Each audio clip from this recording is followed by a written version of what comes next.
Hello, everybody, and welcome to the Mandalorian episode 2 of season 2, The Passenger. We're going to do a live watch along while we're talking about the episode. And I see that some of you wonderful people and some new people in the chat as well. Welcome back. Nice to have you here. We just finished the stream where we briefly spoke about the Doctor Who breaking news and all of stuff about Game of Thrones, George R.R. Martin. Rabbi, I have sent you the link again, buddy, just in case you didn't get it the first time. But let's bring on our guests because, it wouldn't be a show without me guests. So I suppose, you'll only be listening to me. And, I know... I don't even know what I was going to say there. I've completely lost my train of thought. It's one of those days, folks. One of those days. But here, without further ado, let's bring on our guests. So we had him on a few minutes ago. He is a bit of a problem, yeah? But he's our problem. It's the one and only Problem A. Hello. How are you? Yeah, fine, good. Looking forward to watching this again and talking about it, yeah. Fantastic. Roy, let's bring on our next guest because, he's a bit of elusive, but he's also Irish. So he's got the look of the Irish. It's the one and only Ninja Knight. How you doing, guys? Hello, how are you? Good, not too bad. It seems like it's been ages since I've been talking to you. Yeah. It's been about 2 minutes. My third stream in a row now. Like, oh, Right, you guys are sick of me. The last guest we have on, though, he's come a very, very long way. He's actually come from a different planet, and he settled on Earth because of. We let him tell him. We'll let this guy tell you why he's here. It's the one and only, the rabbi from another planet. Hello. How are you? So I'm here because your planet has an insane wealth in one resource, one absolutely wonderful natural resource. It has boobies, and so that is what I come here and I revel in. It's a crazy place. There's a lot of weird stuff that's going on, but it has boobies, so I'm okay. Fantastic. Well, we've all watched the episode of The Mandalorian. Before we do actually start, anybody have a link? I want to ask you briefly, how did you feel about this week's episode? Or last week's episode, I should say. Are you talking about episode 1 or are you talking about episode 2 itself? Episode 2. Episode 2, I have to say, I'll be honest when I say this, and I'm going to post a video on it myself as well too, in a kind of pseudo review. I found episode 2 difficult and distracting to watch because just before I started it, I did see the post that Pedro Pascal made, and I was pretty disgusted by it, and I was pretty annoyed by it. Not that I would be easily offended or easily annoyed, because I can certainly take a joke, but I think the meaning behind it as well too was a little bit despicable, I have to say. Not a little bit, but absolutely despicable. It was mean-spirited. Mean-spirited, absolutely. And a kind of, the separation of the artist from the art now has become incredibly difficult for me to deal with now. And I just made a subsequent video on it about the Mandalorian helmet that just was revealed. I'm not supporting anything to do with this character anymore, because I think that is a way that you send a message to this company.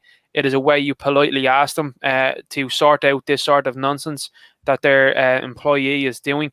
Politely ask them, of course, as well too.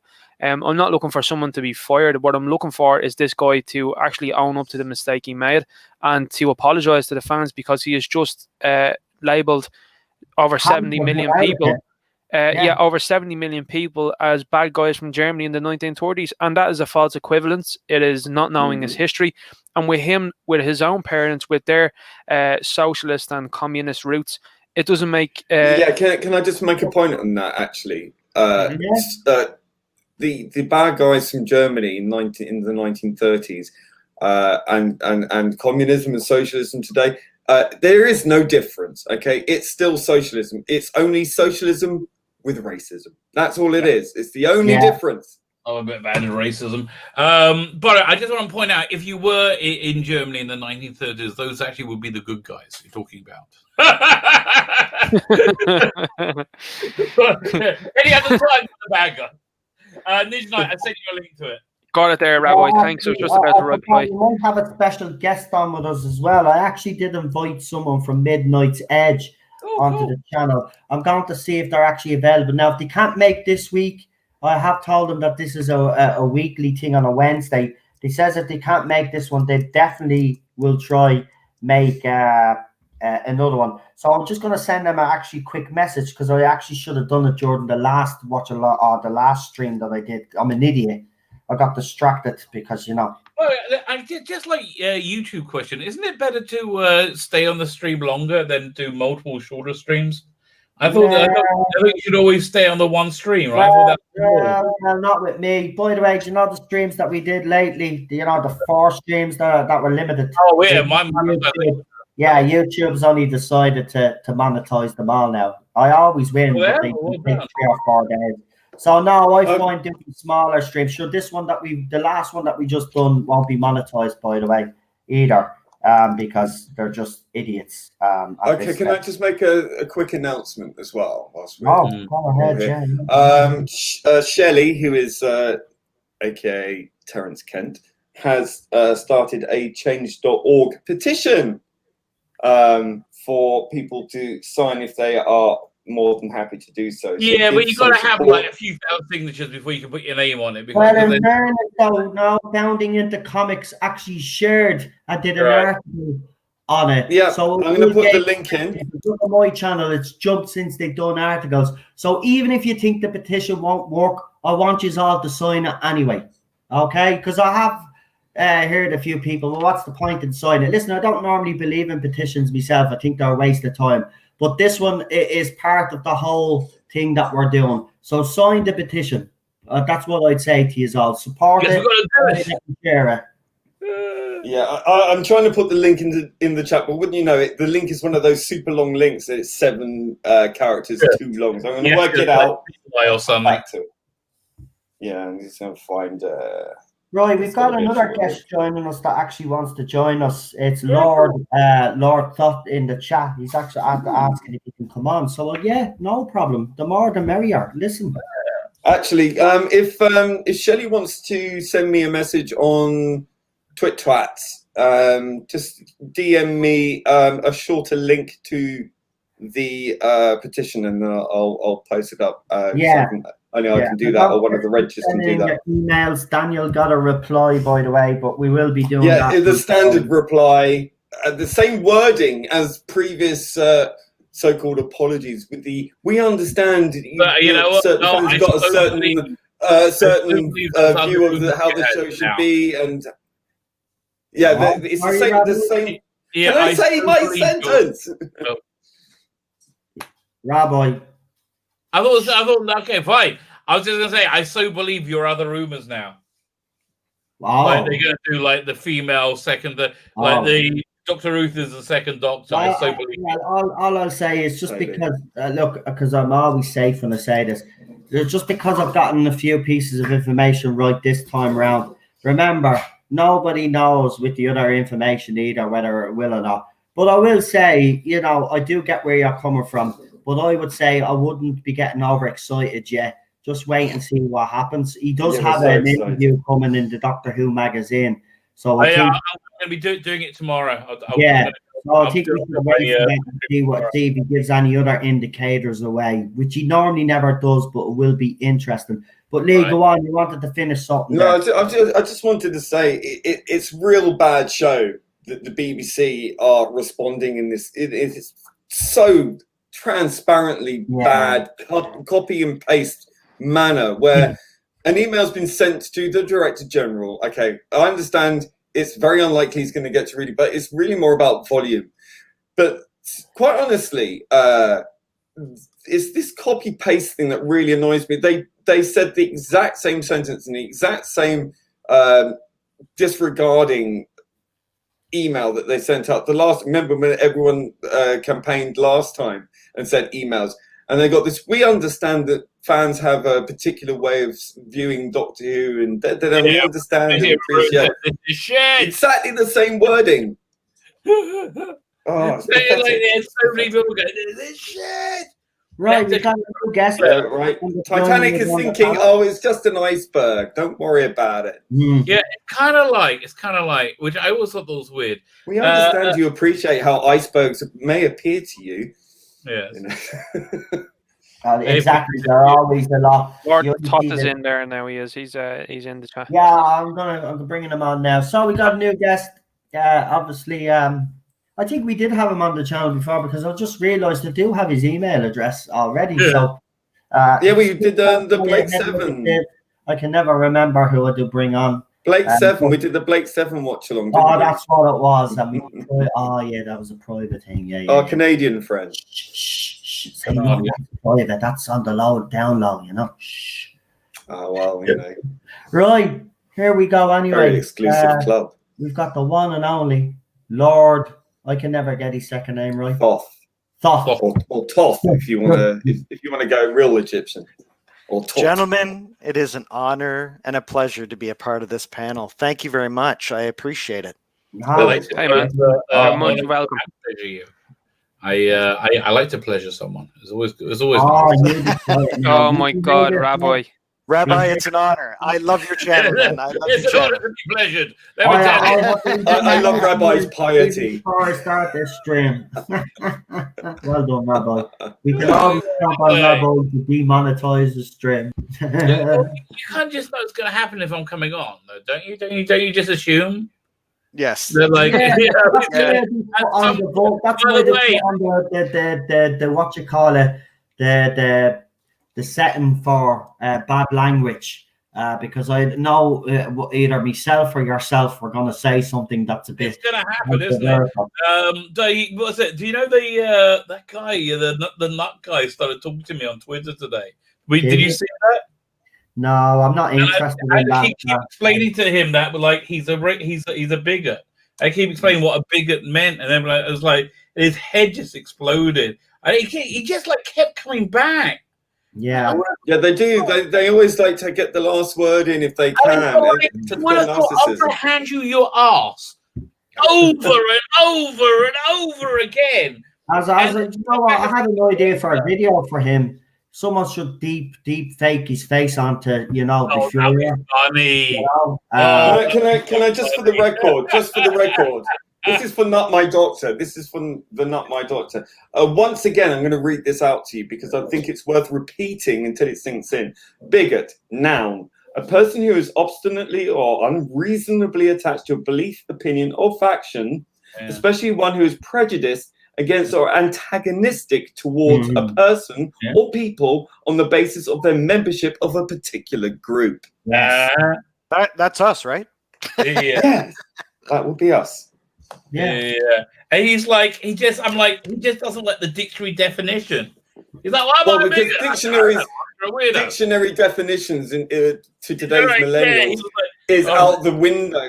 They've got their own ones because, as everyone now knows, all reality is entirely subjective. Well, in fairness, all I'll just say about that Muppet is, like, even now there are, like, because people have heard the latest Doctor Who news, and of course that little bigot doesn't like people having a different opinion, so he's already taken screenshots and put them up. Oh, and another thing as well, he thinks that he's powerful enough to take down certain Facebook groups on Facebook. You're orange, you moron. Arrogant.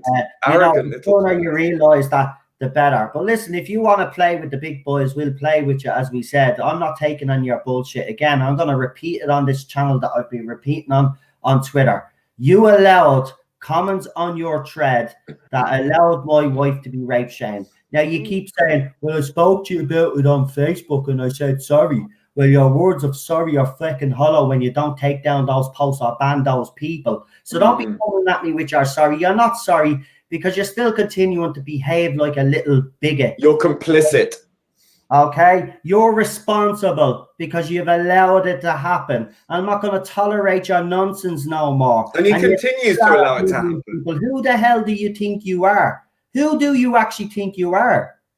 Because seriously, you're a nobody. Don't forget, he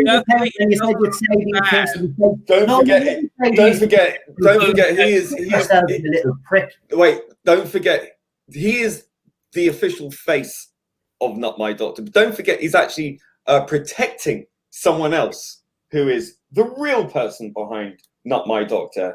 Let me just find his name. How many of these weirdos are there? Well, that's how full of them. Several people behind this account. There's several people behind this account. He's even gotten people to infiltrate certain Facebook groups because he's openly admitted it now. He's gotten people to infiltrate certain Facebook groups, and he talks about us being haters and bigots and stuff. Why are you acting like one? Why are you acting like? Honestly, no. Let me ask you a question. Wait. No, let me ask you a question. What do you think I'm going to say in private that I don't say in public? You don't. You're really? It's not like I have the real person. The person who set up Not My Doctor, the real person behind it is at Doinkadect, DOINKADECT. He's the real person behind it. He's the one sending out the tweets. The one who does all the apologizing, groveling, and all the official face of it is a completely separate entity, a non-entity. Clearly, can I say something? Yeah, go ahead, mate. Man, I feel for what you're going through. This is unbelievably incredible, reprehensible behavior. So what this is the mob mentality, right? Because a raging mob has a life of its own. That's you have right. deep-seated resentments. You have frustrations. You have disappointments. All of these things are galvanizing these people to say these things. So a mob provides a kind of anonymity, a cover that makes it easier to overcome your usual reticence or your moral scruples, right? So once you're immersed in that whole situation, you can become exuberant. You get a joyful, orgasmic release. You look exciting from saying to your friends. These things. Yeah. It's manic behavior. It's awful. Yep. And what happens is these people, they get off on it. So they want to hurt you. They want to make you feel bad. They want to get that response out of you. So your best response to their actions is to ignore it, is to not let it bother you. They are attention seekers. That's true. I know, and people do say that to me. Listen, I've said this all along, and everybody will back me up on this panel. I don't care if these guys come after me, right, and attack me. I can take it, right? I can. Like, I've been taking it for 3 years. I can take it. But then when it gets into me personal life and they attack me wife, and then these people allow me wife and allow people to continue to say vile things about me wife, well, then they've crossed the line as far as I'm concerned, and it does get harder to ignore because, you know, my wife is innocent in all of this. You know, her health has suffered because of all of this nonsense, and these people don't realize, and this is all I'm just trying to say, Tom doesn't realize, and these other people behind this account, that the effect that they're having on people's mental health, where does it have to go for Tom to realize? Does someone kill themselves because of what you're doing before you'll cop on? Like, how far does it have to go, Tom? Does someone have to take their own life for you to cop on that what you're doing is wrong? You are doing wrong, by the way. Yeah, he's a no. You know what's really sociopaths. Funny? When I started going after him and pointing out that that his group is a hate group, right? He started like going on about how it's hurting his mental health. I'm like, really? Well, so he made it all about himself. What a surprise! Yeah, exactly. Well, listen, mate. Tells you everything you need to know. As I said, you're going to play with the big boys and attack the big boys. Don't expect us to sit back and take it. We're going to retaliate. So you've only got yourself to blame. This is what I've been trying to tell you. If your mental health is suffering, imagine those people that you attack daily or screenshot daily what it's doing to their mental health. You're a hypocrite, you're a bigot, you're vile, and the stuff that you've said about Rabbi and others in this fandom, you're an absolute disgrace to this fandom, you are. And in fairness, you should be kicked out. You should be kicked off every platform because you're a bigot. That's all you'll ever be. Now, if you're not willing to change your stripes, well, then shut up, because you keep coming after us. I don't care. I'm not staying silent when it comes to you anymore, because you are a vile piece of shit. You allowed that happen. You allowed these people to say nasty things about my wife. And I don't care if you apologize to me on Facebook. You left those posts up and you didn't ban those people. So you're complicit, as everybody has said. And if you don't realize that, then there's no help for you. Let's We're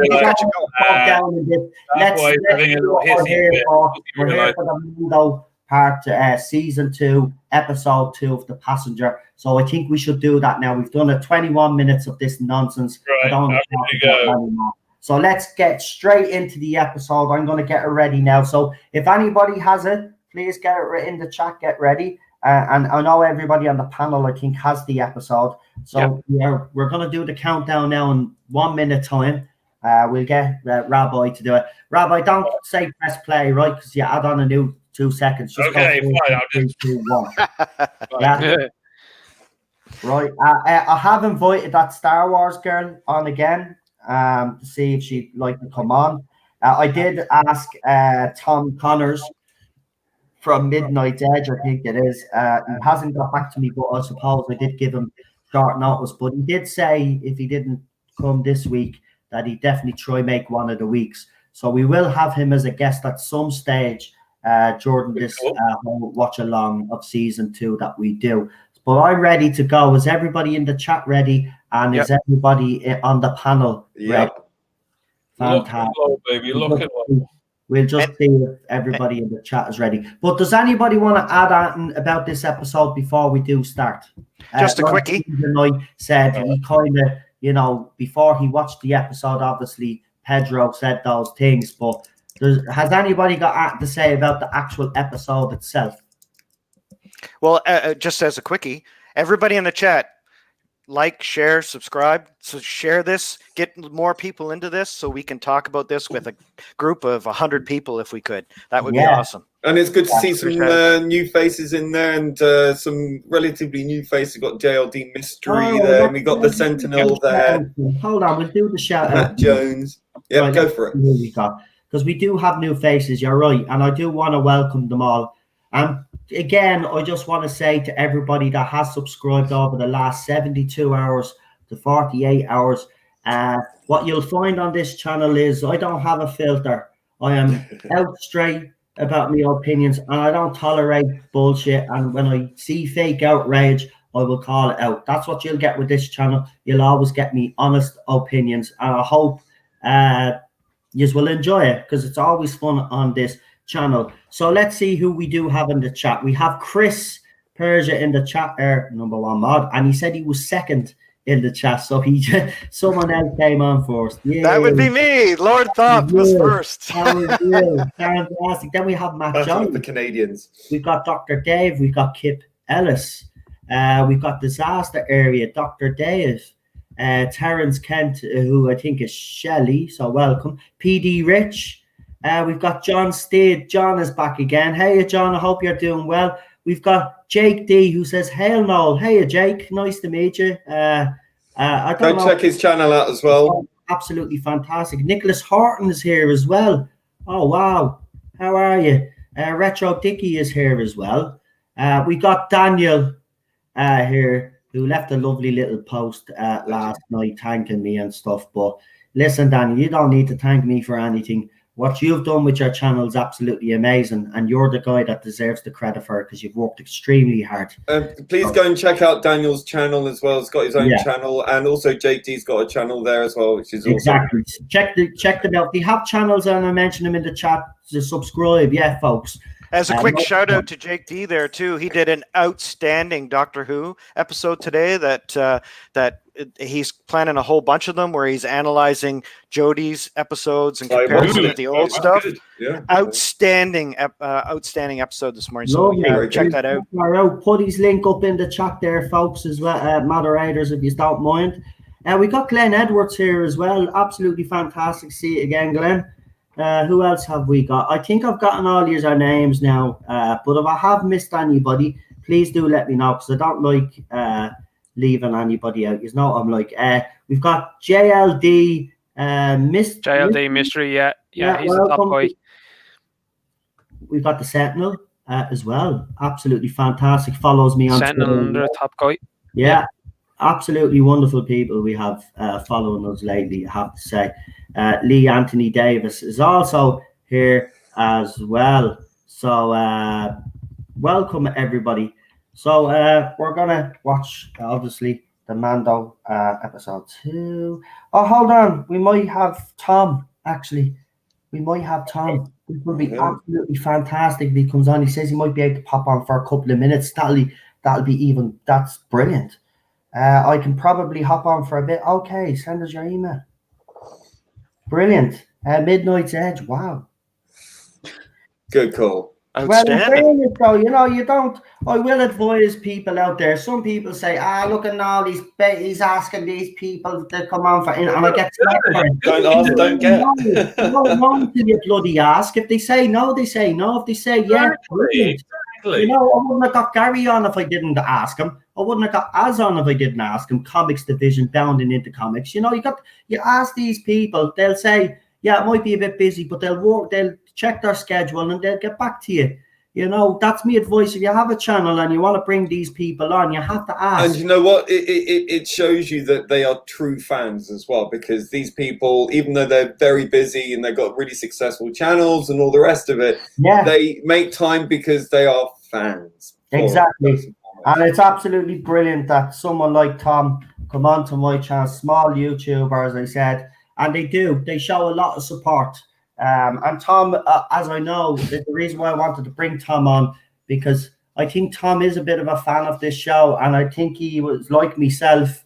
He was kind of like, looking at all the outrage and, Tom defended it. He did defend the episode. Put people up on it, and rightly so. Listen, we'll get into it as we're watching it, because there's a particular scene that a lot of the fans are I still say. I mean, babies put things in their mouths they're not supposed to, and you tell them not to, and they do it again anyway. That's what they do. He had the frog in season 1. Yeah, I know, but apparently because it's a frog, it's fine. But if it's an egg, if it's a frog egg, unfertilized, it's an unfertilized. What about a spider monster baby? They're upset about that one too. Yeah, but it's okay to shoot them with a laser blaster, In fairness, though, I was looking at Baby Yoda before we get into it, but I was looking at that part after eating the eggs, right, and then doing that. I was like, the little fecker. Look, it was cheeky. But that's a typical kid. This is what I can't get. Yeah, and again, the point was made. The point was made. Ninja Knight said it. I think it was Ninja Knight. They were unfertilized because they're spawn, and until until she meets up with her male partner. Okay, look, how's Yoda, like a baby, really going to know that these eggs are like limited edition? Listen, really, I mean, we've all been kids, silly, right? Did you always do what your parents told you to do? When they told me not to do something, I did it more. You did it even more, didn't you? Exactly. Mm-hmm. So that's the way I look at that whole scene. He tells him no the first time, does it again, tells him no, kid, this is a typical kid behavior. I just don't get why. Wait, no, you're missing out a point. You're missing out a small point there. What's the point? It's a fucking puppet and nobody cares. Oh my God. Listen, there's more people. There's more people upset about this this show. There's more people upset about this show and what happens in this episode than the fucking lead actor posting what he did on his Instagram. That is real. Good, not so good, was it? Oh, we got the someone saying hashtag die baby Yoda die. By the way, I refuse to call this child Baby Yoda because it is the child. Yeah. I, as a classic Star Wars fan, this is. Well, we don't know. Could be. Yeah, we don't know what he is. So everybody, plenty of clones. Filoni, Favreau, they're calling him the child. The show like the child. What about Yoda Jr.? Do you like the child? No. Do you like the child? Who's Mrs. Yoda? That's what I'd like to I'm know. just saying that the child isn't a gimmick. If I'm honest. The child is a gimmick. But we don't care because it works. It works for now anyway. Yeah, I'm calling him Veiny Bangstick. Listen, all these people who are criticizing Baby Yoda are the same people. They're the same people that love Guardians of the Galaxy and they fucking flip out over a twig. Yeah. Right? Yeah. A baby twig. So eat it up. Stop being pansies because you're crowing out of one side of your mouth and ooh and ahhing over the other. I mean, it's the same thing. I tell you, this convoy the Sentinel is brilliant. Have some frog legs and scrambled eggs for breakfast. Tell you. Right, Tom is joining us. He sent me his email. So get you our episodes ready now, because as soon as Tom comes on, we'll introduce him to everybody. We'll let him say hello, let people know what he gets up to, and then we'll start this watch along, because I know Rabbi doesn't have. Yeah, I'm crashing soon, I think. No, I know you will. And even if you do bail out, it's fine, mate, because I know you're staying up late and you have done a lot of streams. It's fine, Rabbi. We've got Tom coming on. Bearing in mind, Rabbi's living 3 years into the future in his time. Well, no, I'm just like, no, I'm not 3 years. I'm about a month in the future. 3 hours, but 3 years. So I'm 2 hours in the future. No, I'm living a month in the future. I'm thinking, listen, there's no logical way this could happen, but like the Orange Man isn't gone. There's going to be riots in the street. Yeah. Well, I was looking at. Think what that actually means. It means more riots. More riots, you mean? All right, no, but it's also everybody who trusted CNN and MSNBC and they're going to be in the toilet after this if it goes the other way. They're going to give these people a nervous breakdown. They're the same people who trust Twitter. In the media, they're going to have a nervous breakdown. I think that's the plan. Anyway, going back to the show itself, but like I seen a really good comment on Ethan Van Sciver's channel last week. I hadn't seen the episode yet, and I was watching the stream, and he popped up this comment, and it was like, "Baby Yoda is a fucking scumbag," and I was like, "Turn the stream off." Big up to Caligula for sticking up for Rabbi as well. I noticed that on Twitter. Yeah, I don't know who Caligula is, but Ethan Van Sciver, Caesar. Listen, you have a lot of support out there, Rabbi. Oh, right, yeah. People know you, right? People know how you behave. People know how you act. We know when you say certain things that you're joking, you're having a laugh. There's by the way, I'm going to tell you. That was the thing, like, I said to that guy today, I said, do you realize I also talked about coming on a Care Bear's tits? Yeah, like, you get the RPA on me. There goes my stream. Now, listen, this stream down Care Bear. Cancel Rabbi. Cancel Rabbi. Hashtag cancel Rabbi. Cancel the Care Bears before Rabbi gets his lead. Listen, it's not my fault they got very seductively furry tits. I just think that way. We're just waiting on tell you about this, but we're just waiting on Tom, and I hope Tom hurries up to really want to get this watch along done before. I mean, listen. Whose idea was it to put a little target on their chest as well? Oh my God! Like, I don't know how. I'm only flesh and blood. Rabbi. No pun intended. No pun intended, but Rabbi, no pun intended. But man, you're giving them ammunition. Who else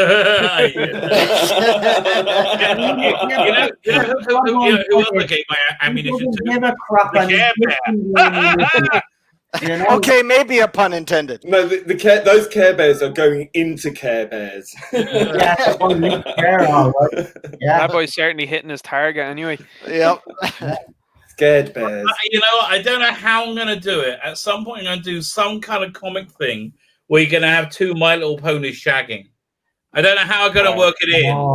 Listen, there's too many brownies out there. You don't want to give them any more ideas. The brownies are weird.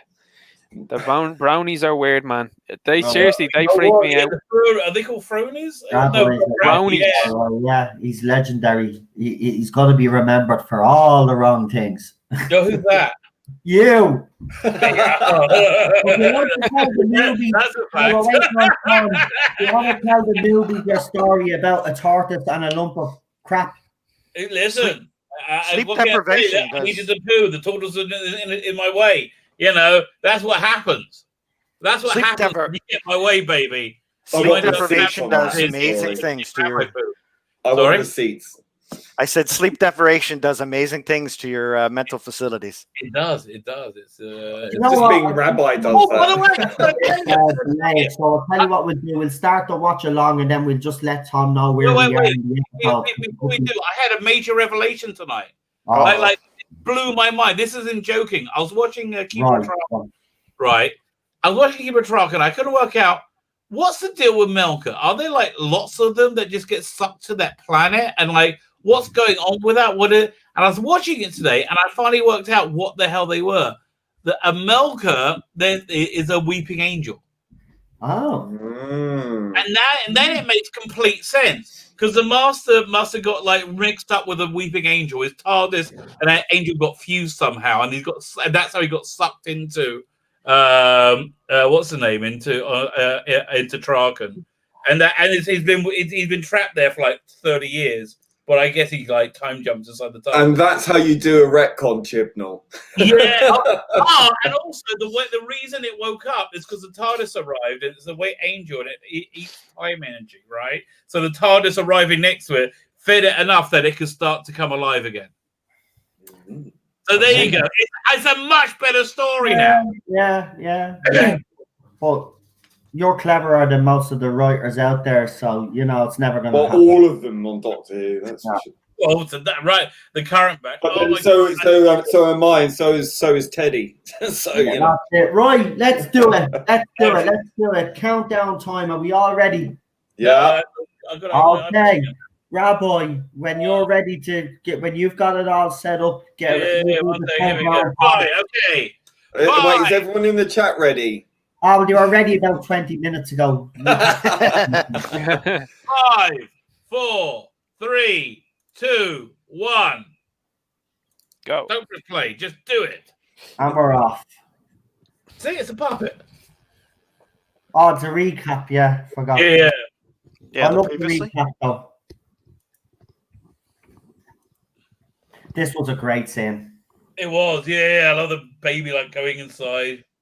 I love the way Baby Yoda was like, right out of here. Right. And I did love this hand. I'm not going to kill you by my own hands. Well, he was right, but he still died. And she's brilliant.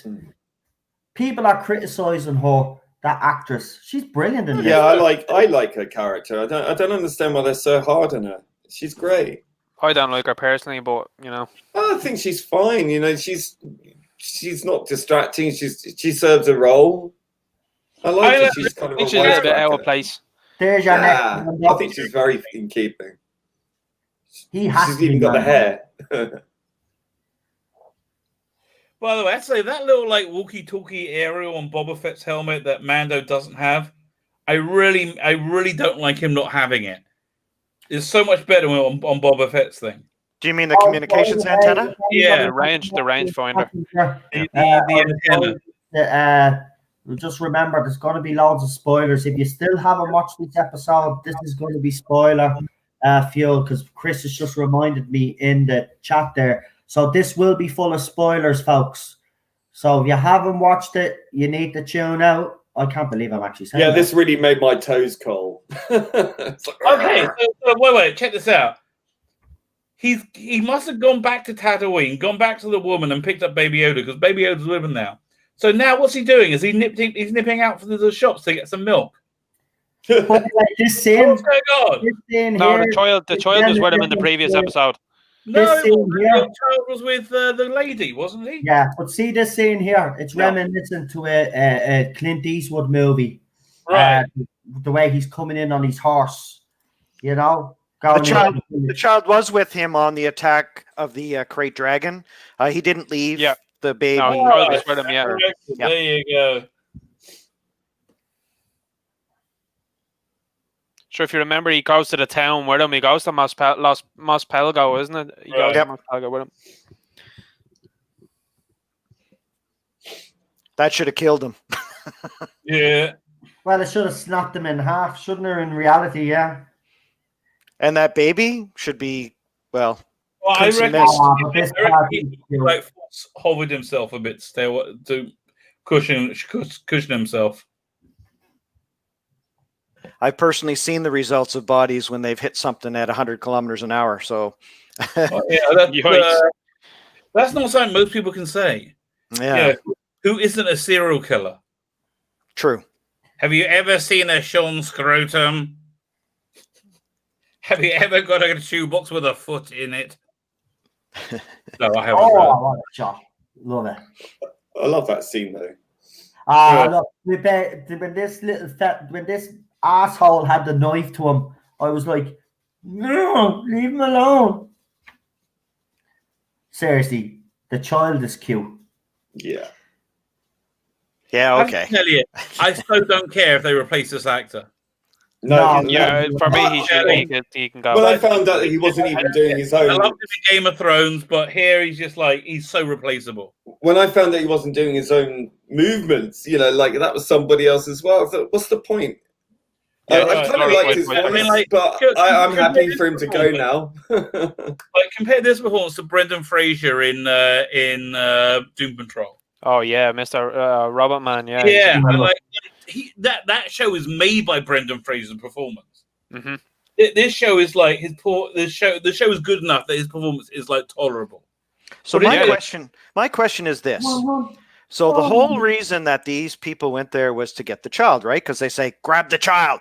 Right. So why is he running away and let the child go? Like, is he worried about his own life now? Is that why? I guess so. Now I guess- Matt has killed everyone. That is funny, though. I admit that jetpack thing that whole Yeah, scene that was was pretty great. funny. His face here, like, It's like, look what you did. yeah. I think we have Tom with us now. Hold on. Oh, we do. Down there. Right, so some of you know him. He just be on Friday Night Tights. He has his own channel, Midnight's Edge. It's the one and only Tom, and it's an absolute honor to have him on my channel. Hello. I'm Hey, sorry I Tom. missed a lot of the conversation already. How's everybody Tom. doing? Oh, not bad. How are you? Oh, hanging in there, doing the best I can, busting ass. You know how it is. Sorry, pardon my French, but you know. Busting 10-4, ass.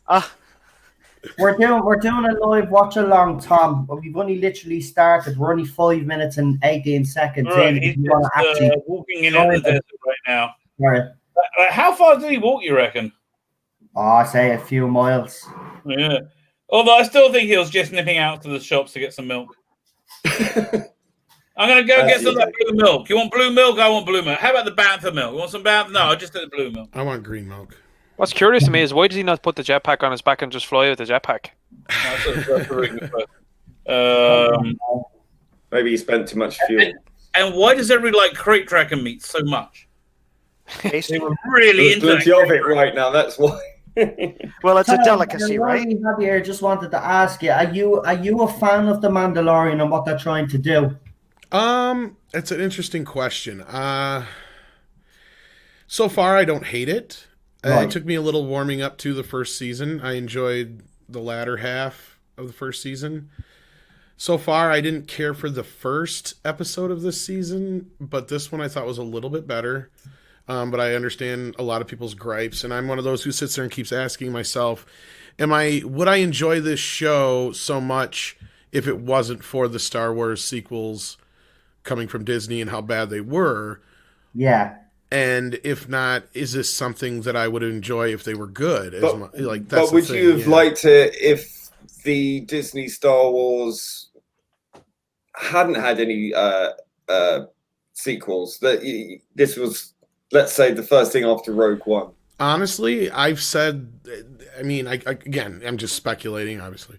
But I thought this was, not a bad thing. Like, if Disney would have started with this and then spent some time planning the trilogy, then maybe we would have been, more forgiving in the end. Again, I'm sure people would have brought up some interesting questions, but we probably would have been more accepting of some of the things that Baby Yoda does, because we haven't had any other things to kind of, really... Right.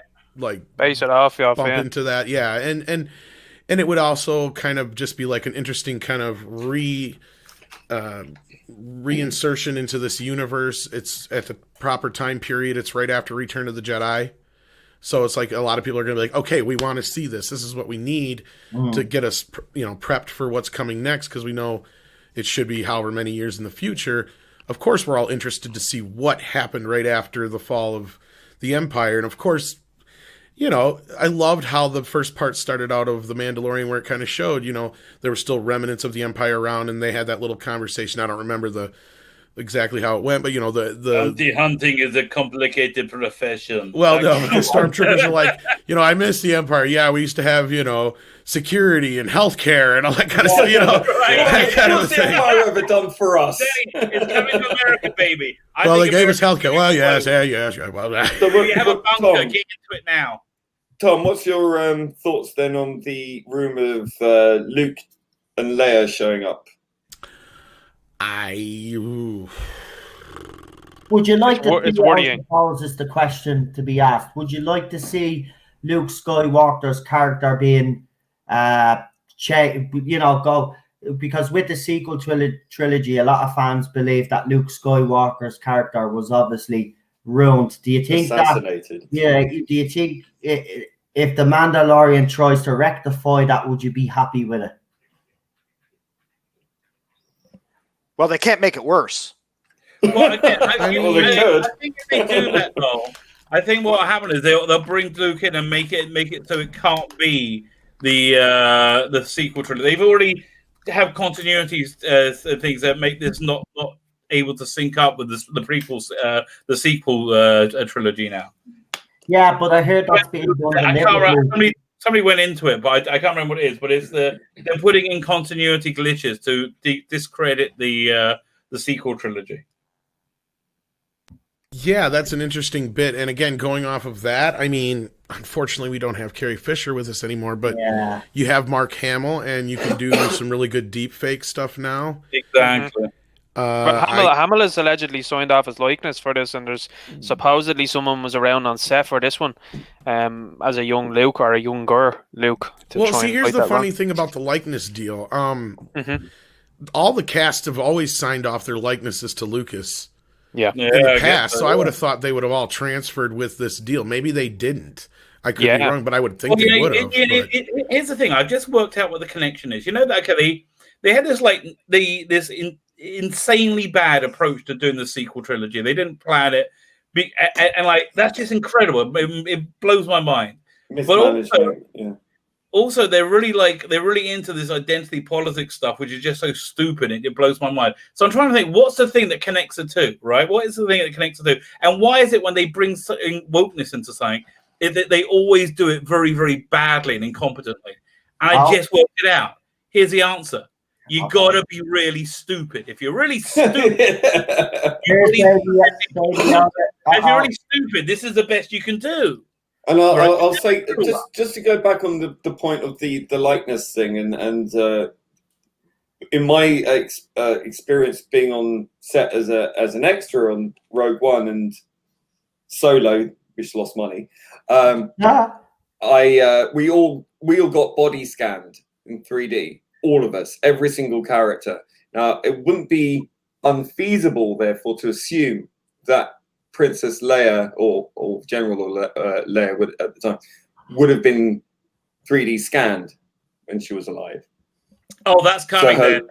100%. I mean, they really did there. She is so back.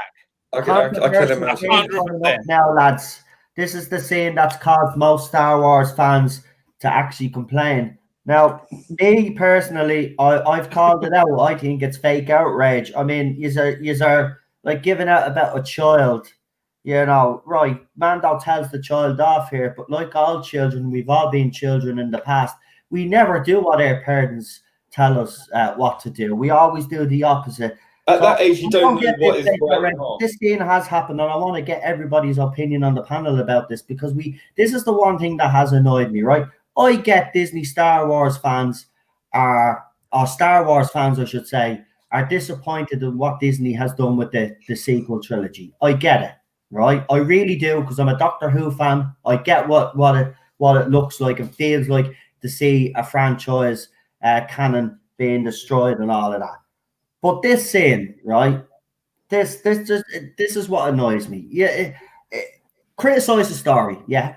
But when you start criticizing little things like this, to me, it means you've got nothing actually to. And this was another scene that was criticized as well. The appearance of the X-Wing. What's wrong with this one? It's like it's nice seeing X-Wing fighters, isn't it? It's like, oh, they turned up and they were jerks. Yeah. There's so many things to talk about here. There's like 5 things that I've been wanting to get in here, but we haven't had a chance to. For one thing, their contracts would be limited to a certain date, time, or specifics for their likeness. As a legal guy, I can appreciate that.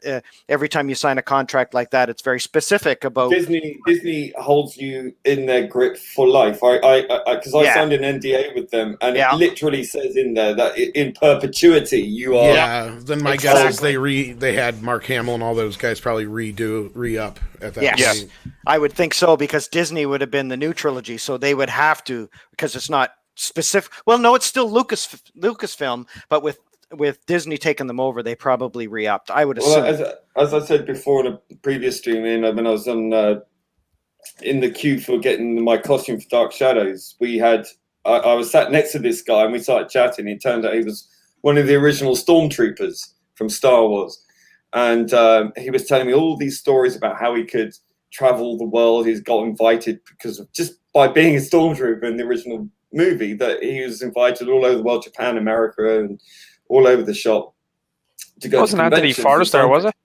I can't remember his name. I had one conversation with him in the queue, and it was fascinating.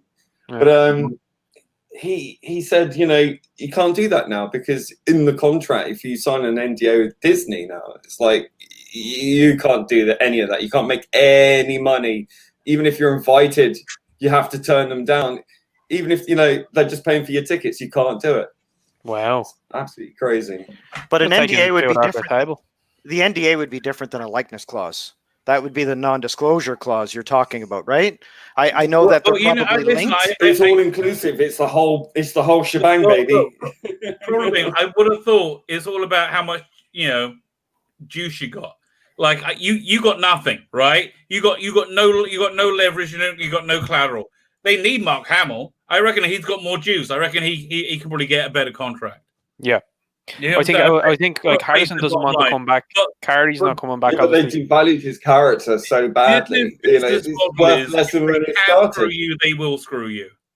Disney's whole business model is if they have the leverage over you, they'll use it. That's just what Disney is. Now, I agree with Noel about the baby scene eating the eggs. I think that's been way overblown. And what I don't get in this scene is why they don't just shoot them down. Yeah, right. That's one thing. So the baby scene I think has been way overblown. Yeah, it's just I think they did it for comedy, and it kind of hit people the wrong way. As for the X-Wings and stuff, I love the fact that Mr. Kim is in an X-Wing from our good Canadian fellow 501st member. Great guy, great actor. And this whole chase scene was like, I like how they were saying, what are you doing? Like, why are you running? Wait a minute. I like the fact that they're kind of on edge, because obviously the Empire's fallen. They've got to keep an eye out for insurgents and all the rest of it. So they're going to be a bit dickish because they have to know what they're dealing with. Plus, they're the New Republic. Of course, they're going to be dickish. Yeah. Well, it was refreshing to see, coming from mostly that side of the aisle, not presenting all cops as bad. That's right. and as an RCMP officer, I am a Royal Canadian Mounted Police officer and a veteran as well. I served. So I like the fact that, you know what? If I've got a guy and he's running, I'm probably going to chase him. Yeah. I'm going to call the boss and I'm going to say, we've got a runner. And he's saying, okay, we're going to lay the spike belt down. Just kind of maneuver him here and we're good to go, right? But we also have to appreciate everybody's safety and the public safety that's going to be involved in chasing somebody. But yeah, we get a little bit, the adrenaline rush starts going when someone runs from us. We will say, though, Dave Filoni being in those scenes really distracting. It was a bit distracting, but back to the Baby Yoda bit, though. I mean, I think it was problem being you were bringing up a point before, and I think or maybe it was you, Tartazone, I can't remember which now, sorry. But you were saying about how, the fake outrage. I think you're onto something. Now, there's probably a group of Star Wars fans that are probably pro-life and they see this as just an abomination. Right. And I totally understand that. But there is a select group of people who are such baby Yoda haters that they have found this to just latch onto. Yeah. And I've said, look, folks, it's the circle of life. It's within his character. We've seen him eat frogs and just about every other damn thing. They obviously are mighty tasty to him. And I hate to break these people, if they're that sensitive, they better not be watching National Geographic. Because I'll tell you this, most predators, the first thing they go for is the baby and the eggs. Exactly. And Tom, the only reason why I brought it up was because I did see, like, you know, you'd seen a few comments and you felt it necessary to say something. And I do... You know, I do get their anger. I really do. We have watched their franchise, you know, being destroyed. And I get it. But I think, you know, Jon Favreau, I've said this, he's trying to give us something that's, you know, different to what we got in the sequel trilogy. I mean, there's no identity politics going on in this. There's no gender swapping nonsense going on. He's trying to tell a story. I mean, it doesn't need to be convoluted. It doesn't need to be convoluted. I have to say, the second time round, it's actually kind of funny. You know, it's like hilarious. I found it hilarious. Yeah.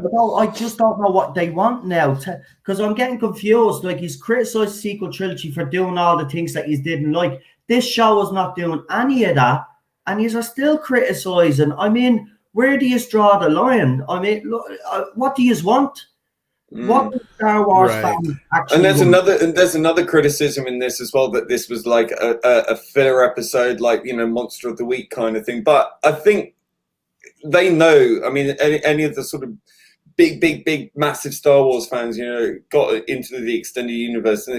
These spiders have appeared before, haven't they? In other, they were concept art for the Empire. And I guess a version of them has shown up before, but I don't think they're the same species or something like that. No. Somebody said.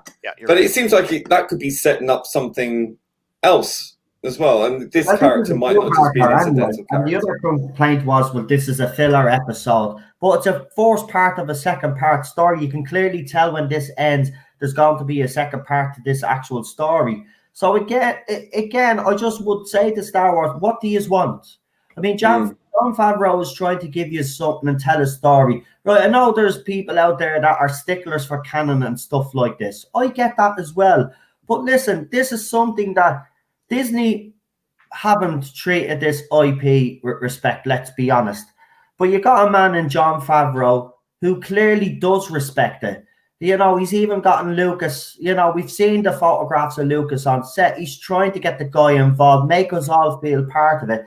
And as you all know, you know, I'm not traditionally a Star Wars fan. I'm more of a Trekkie, if I'm honest. But because of this show, and as you know, we did the movies, the 3 classic movie. I've become a Star Wars fan because of this show. Yeah, and I think that can't be understated. I think that's quite an important point you've made, because there are people who are going to be switched on to Star Wars because of this, and I think that's a positive. Right. Yeah, and I think as well we should also take a moment here to appreciate the wonderful estuary accent from Essex, Richard Ayoade here, because you don't hear an estuary accent very often in Star Wars. Here's the thing in relation to the child. The child ultimately, you know, he has a mentor, he has a father figure in a guy who's a total anti-hero. Father figure. But he also does negative things. So the child is going to get rubbed off on that. And I will put this question out, which I will say which I've said in my review. Wouldn't it be interesting if we seen this child turn evil or be morally ambiguous going forward? I would rather see like we've seen the good and the out, but not like, you know. You see, what I like about the child is he forces this like Clint Eastwood like grim gunslinger, the man with no name who doesn't say anything, right? He forces him to be this, you know, unwilling father. Yes, and there's like comedy about this. You get a feeling like that. Like well, I agree with both of you, and I think you both are bringing up great points on that, because that's one thing I said, because there was a lot of people going, oh, it's just an abomination, and da-da-da-da. It's like, yeah, but anything, it's Daddy Lorian's fault for not stopping him. Yeah. He's just a toddler. Those are yummy eggs. Exactly. You know, it's like, you know. And you know, one of the weirdest documents I've ever heard is the father father-child relationship. Like, they haven't treated, daddies very well in the sequel. Yeah, trilogy. exactly. But in this Yes. one, Favreau, I Right. think, has got it spot on. And remember, Mando is only learning as well. He's got this child.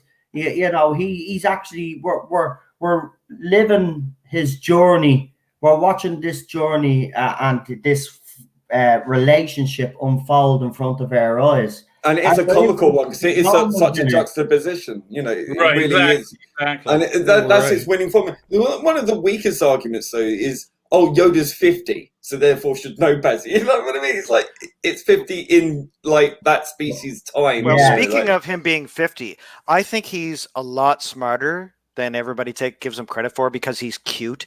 Like in the scene here where he goes out to Mando and goes and points to where the frog lady's wandered Well, off. it almost right? sounds like he's starting to form words. I thought Yes. he was Definitely. talking for a second. I mean, I could be wrong. A lot of people have debated it, Well, but Tom, it's Agreed. I think it's going to happen this season. I think on Twitter someone threw up a post of a child doll that actually speaking some words. So I think it's going to happen. I think that baby Yoda, or the child, whatever you want to call this child, is going to actually speak a few words in season 2. I reckon it's going to start speaking. You're right, because you have, first of all, the fact of, just how the species ages, and a lot of people don't take that into consideration. Yoda was almost 1,000 years old when he died, so if you figure he was roughly between 90 and 100 in human years, this child is between, toddler age and 5 in human years. So his mental capacity, everything that he's done, and not to mention, we don't know how he's been raised to this point. Exactly. We don't know where he came from. We don't know what kind of situation he was kept in. If he was kept mostly isolated, well, of course, he's just going to start forming, communication skills, which we're noticing now that he's spent some time with Mandalorian. He's, he's becoming more cognitive as far as speech goes, and I noticed. And whether he is actually just doing baby babble or words, it's still trying to communicate, and it's more than just, looking cute and hiding in the shell and, doing all the little baby things he was doing before and just being a little pest. But let's not forget, Tom, I agree 100% with what you're saying there. But how do we know that his mewling and making those noises isn't language? Because we don't know what Yoda's language is. And not only that, I've also brought up the point of we don't know if he's not messing with us too, because what's the first thing that Yoda did to Luke? Yeah. He basically punked him. So and who's to say that little baby Yoda isn't punking everybody the whole time? It's just that. So that's the thing. But this is what's fascinating about this, Tom. I mean, we still don't know a lot. And I think I like that. I like the mystery because it makes me want to watch more. It makes me want to, find out what happens. And I think this is why Jon Favreau, I think personally, what was the man to do this and bring this show forward. In fairness, I'd go as far as to say is, why the hell didn't they get him in for the sequel trilogy? Oh, absolutely, I agree. Here's another psychological idea or thought, and something to think about as well. Just on a thing that popped into my head, like, this is a baby, and like, its only connection to a parent figure is this helmeted guy.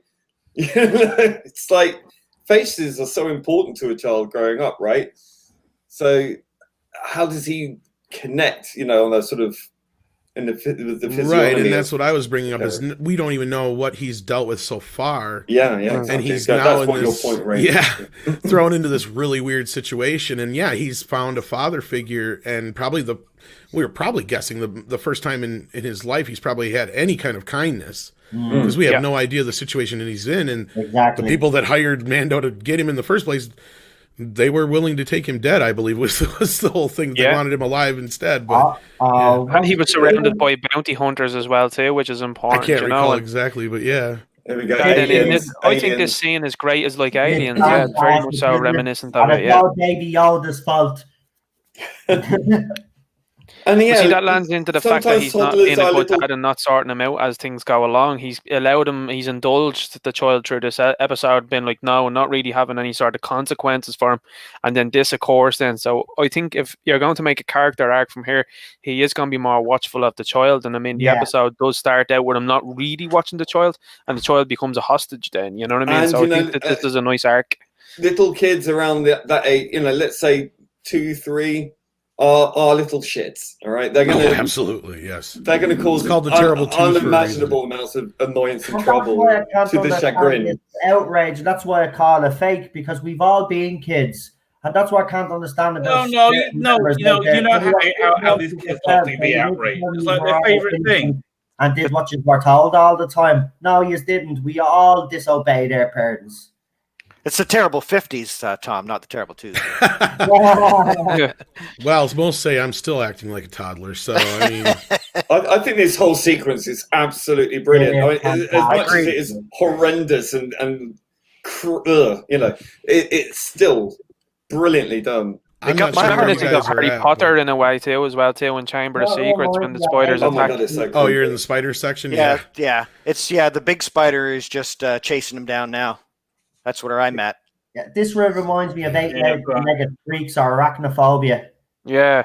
It's like Harry Potter and the Chamber of Secrets when they go to Aragog and it's like we need help. Lord of the Rings, Lord of the Rings as well. Yeah, Lord of the Rings as well too with Shelob. Yeah, absolutely. I mean, I get why she's like jumping like a frog, right? Yep. It's just a bit jumping like a frog. Yeah, and I'm having trouble getting over it. It best of intentions. You know what I do like about this though? That it's such a different part of the Star Wars universe, yet such a part of it, right? Yeah. Such a different view. Yeah. There's only 2 types of planets, though, right? Deserts and. That was one of my complaints. Yeah, I was like, look, we can nitpick the shows all day long, but yeah, that's one thing is like, yeah, they really got to get out of the desert or the sand or the snow. But you know what? Most planets are ice planets. Most planets are barren desert planets. I mean, that's just that's what we see. I mean, it's not unbelievable, but I do understand that. Sometimes it can be a bit samey, hot, cold. But again, if you look at most planets, anyone with a landmass is either a desert or it's covered in ice. Or it has no atmosphere, or it is a gas. All vegetation, yeah. So they've done water planets, they've done forest planets, they've done cities. They've done ice planets. Well, that's the thing. He hasn't really gone to Coruscant or anything yet, has he? I mean, we can go to some places that we may have seen. He was like the sleazy dive last week, right? At the beginning of it. Yeah, every week we have a new bar, but it's hard to that really cantina there in this episode, right? Yeah, it's really hard to do that though. But westerns when you're considering, it's a space western. We have bars in. You have bars in West. As an Irishman, I can enjoy a good bar and pub. I really do. As a Canadian, I can enjoy a good Irish pub too. There's one thing I do find problematic in this. Was doing a western, right? Another complaint that I've heard from certain Star Wars fans is, well, I hate the fact the man now supposed to be bringing this child somewhere, but keeps getting distracted by these side quests. Have you ever watched the western? Yeah, exactly. That's what happens. Which is funny because we had the same thing thrown at us. Episode. It's not that it's a filler; it's that it's a side quest, and they weren't expecting a side quest. And there is one issue with this that I do find, really, when the big spider puts its leg through the window. I was like, exact that too. Yeah, that's a little. Yeah, I didn't. But once it's and then he patches it up. Did you patch the windows up with metal, or how did that work? Or did you just magically find some rounded glass to put in there? He used the spider's web. Well, one thing that was funny is aluminum. They need Scotty to fix that up. Transparent aluminum there. I mean, he hasn't invented the damn thing. To get that fixed. But no, I think it's an interesting point you guys are bringing up about the whole filler episode thing, because I brought that up a few times, and also the Western thing as well, because on our recent review we had somebody come out and claim, we've never watched Westerns, evidently. It's like, really? Okay. Because, you're right, exactly. That's one of the reasons why I keep coming back to the show is it has that old school Western feel to it where, like you guys just said, that's what happens in any Western is they're on this quest, but a dozen other things kind of get in their way in the quest. That's the whole kind of part of the journey. And then the other side of the filler part is we don't know that yet. That's what I love when I hear everybody go, it's just a filler episode. It's like, how do you know? How can it be a filler episode? It's the second story. Well, not just that. In terms of plot, the ship is very banged up now. Yeah, well, not just that, but there was like 3 or 4 times I remember in the original season, the first season, where people were like, "Oh, it's a filler episode," and then a lot of those characters and plot elements came back later on. Yes. Yeah. So like we don't necessarily know. Maybe this lady's husband is like some diplomat where they're going, and sometime down the road, Mando's going to need to get out of trouble, and this lizard guy is going to get. I mean, I'm just making this up, but season 1 was worth the whole season. It was fantastic. I think this is probably. I see this as a foreshadowing. Now, actually. I think a lot of the problem is that we're getting a little gun shy with a lot of the shows that we're watching, where a lot of this stuff isn't paying off, where we go through a 36-minute episode of something where it is a side episode, but nothing pays off in the end. I think people really do misunderstand what a filler episode is, and I think, like Tom is saying there's an awful lot that happened in season 1 that did end up getting picked up by the end of the season. The Droid in the first episode that came back, meeting Quill that came back. They were 2 people that were pivotal in helping him then towards the end of the season, and then of course then Grief Karga sort of turning and helping him as well, along with Cara Dune. Like Cobb Vanth is going to do the same in this season. He's going to pick up and help somewhere. So is Boba. It's going to have to happen. I guarantee that this episode, as we've already discussed, is going to be a foreshadowing episode. Probably. Yeah. And look now, he's now associating now with the New Republic. They're saying it's trying times. Look, we're letting you out of here.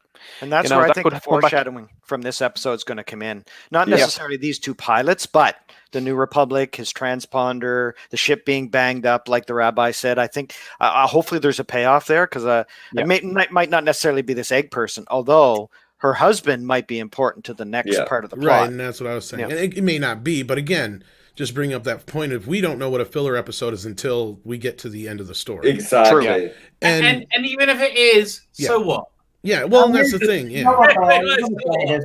I need to say, I enjoyed it. Are complaining about this show, really underneath it all, really enjoy it, but because they've gotten themselves in the situation that they've been talking about the Disney Star Wars thing, they're actually afraid to come out and tell how they truly feel, because they might think that their support base might think they're going back on things that they said. I don't agree with that. This is separate to the sequel trilogy, in my opinion, and it should be looked at that way. And if you still like it, you should come out and say you like it. This show does deserve the support. I'm sorry, I will defend this show because I can see what Favreau is trying to do. He's trying to give fans something that they've been crying out for years since they started the sequel trilogy. Just get behind it. I mean, this show would never existed if it wasn't for the Phantom Menace. For all the stupid stuff that has been said by idiot Pedro. Listen, he is replaceable. He's very replaceable. Yes. Very replaceable. PP. So replaceable. He should be replaced. Maybe already he has. No, but you bring up a good point, and you can still like this show without being a hypocrite, because that's one thing I really hate is somebody being hypocritical. But the thing is Kathleen Kennedy's still there and all that kind of stuff, but from what we've heard, she's as hands off on this show as possible. In fact, they booted her ass off the set, from what we've heard at times. Exactly. She's just a name in the credits. As far away from this as possible. And that's it's like Hal Hickel. Like Hal Hickel's name is on this, and he's an absolute idiot. Like Hal Hickel's name is there. You look at some of the stuff that he posts, and it's absolutely ridiculous. Put their names on. Just keep them off the natural duties. He's been pushed somewhere. Like I said before, my fear with the show is when they decide to introduce Ahsoka, is that Filoni is left off the leash too much, because that is a character that ultimately does break canon in a number of ways, and I really do fear for the show of what they're going to do with her. I hope personally that it's kind of a cameo, and maybe it's a little bit more easier going than I think it's going to be. But they're going to have to explain. Cameo. They're going to have to explain to the likes of my father, who's never watched a cartoon in his life, who this character is, why she's important in a 30-40-minute episode. Yeah, difficult. That's a good point. I think they can do that. I think knowing her backstory is like a plus, but it's not going to be the be all and end all. I think knowing her backstory is going to make it cool. But that's about like this. But I just hope, the last time we really saw her before the 3-part finale, which I really liked in that last season. But before that, I just couldn't stand that she'd left the Jedi world and ended up with lesbians being gay.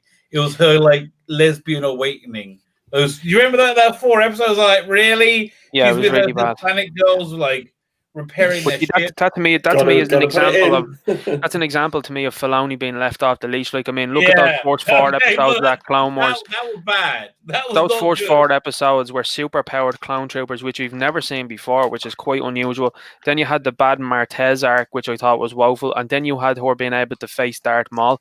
I mean, that to me was even inexplicable itself.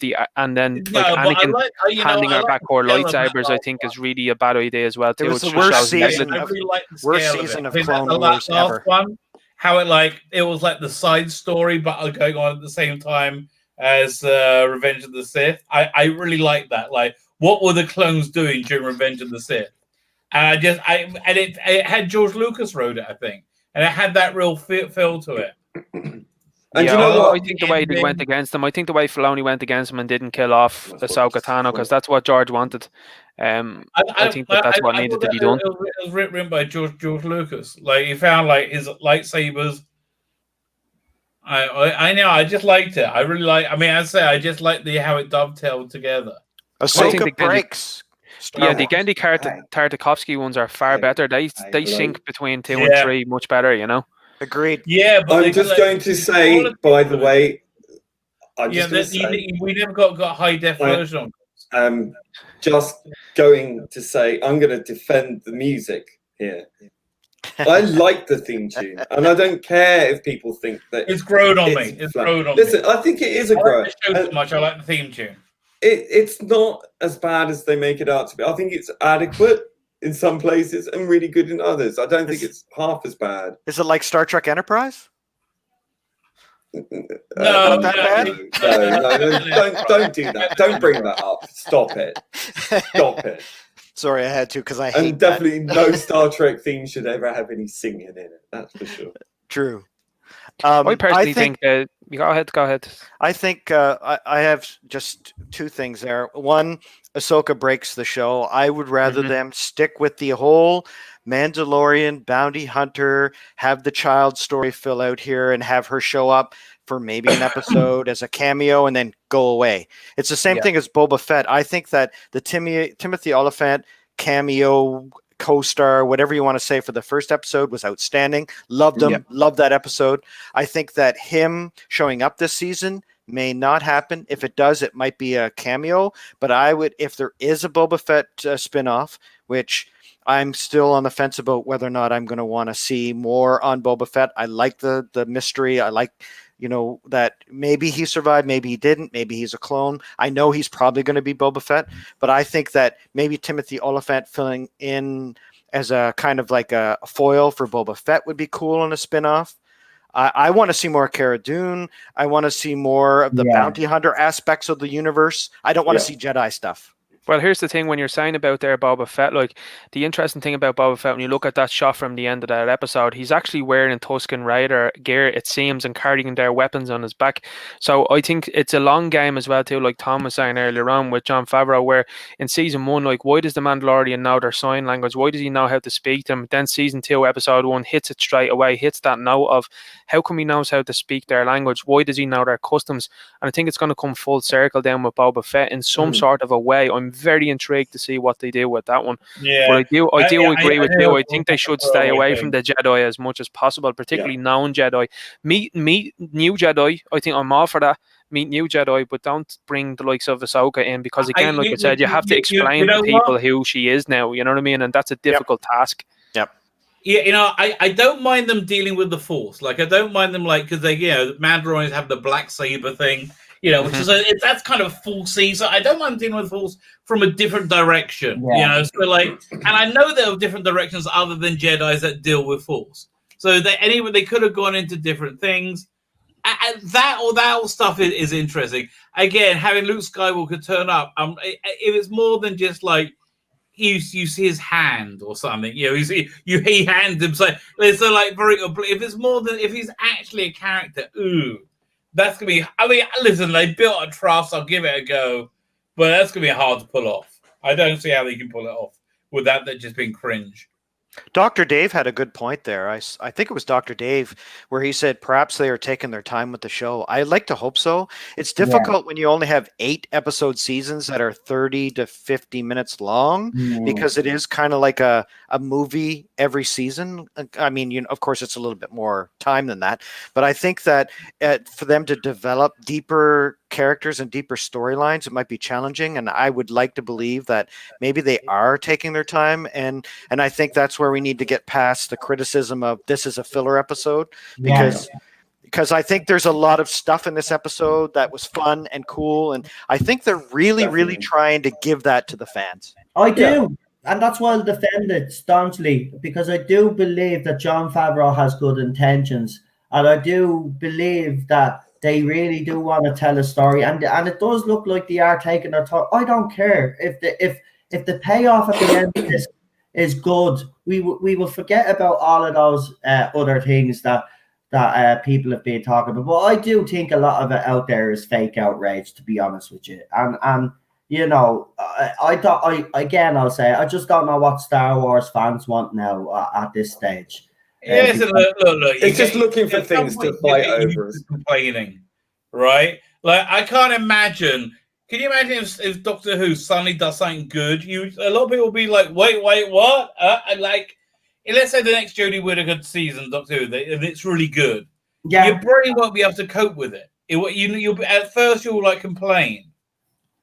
I can see. I think it's just become a natural response now. It is a knee-jerk response, and it's not unwarranted because it has been year after year of gaslighting and this toxic fandom thing. I do get that, but I think we keep hearing about precedent when, you know, because we're so angry over a certain IP, like say for Star Wars, the fans have been angry for since the sequel trilogy, the way they've treated the characters. But I think we will get it. We're getting into this danger period where when they do start producing something half decent, the fans are just going to keep complaining about it because they're judging on what happened in the sequel trilogy. You need to separate this from the sequel trilogy. It's not Kennedy and all those other idiots, and just concentrate on the fact that Jon Favreau is trying to give us something that's worthy of the Star Wars name. And I really do think he is trying. And the fact that he's had Lucas on set, showing us those photographs was huge. And I don't know about you as Star Wars fans, but to me, that was a huge significance, having those photographs being put out in the public eye. Even if you don't think Lucas is behind this 100%, the fact that he was there, holding the child in his hand, looking at it like a father would look at a child. And that's the way he was. He looked lovingly at this little puppet. It looked like, and to me, that should bring people joy. Look, I'll defend this show. Look, if it ends up going the wayside, I'll come out because I'm out straight. I'll come out and say that it's gone bad. But right now, 2 seasons in, 2nd episode, I think Jon Favreau and his team deserve an awful lot of respect and an awful lot of kudos for what they're trying to do. I just wish that some Star Wars fans out there could put their hatred of the sequel trilogy to one side while viewing this. And that's all I'd ask them to do. Listen, if you end up being right in the end and this ends up being a shit show, you will be vindicated. And we'll be the first to call it out too. Enjoy it. Yeah, and we'll call it out too. We'll call it out. I can say, I think it's the best thing in legacy genre that we've seen this side of 2016, early phase 2. Early phase 3 of the MCU. Right. Yeah, I think Tom's got to leave us. Tom's got to leave us. He's got a James Bond thingy to do. Oh yeah, no, I got to go as well. Oh yeah, unfortunately, I can't stay very long. I wanted to chat longer, but we got some stuff cooking and work calls and duty calls. So do you want forward to it? Do you want to give us any final thoughts and plug yourself? Yeah, just want to give you our ratings, give final thoughts. And Tom, we've thrown your channel up in the link there, but if you want to tell everybody where they can find you, what you do, and whose channels you do appear on and all that, you can plug as many people as you want while you're here. So, listen, thanks for coming on. It's been an absolute honor having you on. I do love watching you on Friday Night Heights and your own channel. So go ahead there, mate. All right. Well, thanks for having me, guys. I appreciate it. You can find me at Midnight's Edge After Dark. Usually hanging out on Friday Night Tights in the High Council. So otherwise, you can find me just popping up just about anywhere, like here. So, I'm launching an Indiegogo soonish. So if you can ever have me on, that'd be fantastic. Sure, just reach out to me. Like, yeah, that's the thing. Sometimes you got to bug me a couple times because I got so many things going on. I get it. I get distracted, but yeah, I feel so bad. There's so many people that I haven't got back to, but yeah, I totally get it. No, don't feel bad for bugging me though, because yeah, like I said, I can forget things real easy, and so yeah, definitely reach out to me. We'll talk about the 90s Turtles sometimes, me and you, Tom. Sure thing. Just reach out. I got my open DMs, and as long as I can fit something in my schedule, I'll definitely try to make it work. So, well, again, I got you on short notice, so I want to thank you again for actually coming on, because I know it was short notice when I asked you.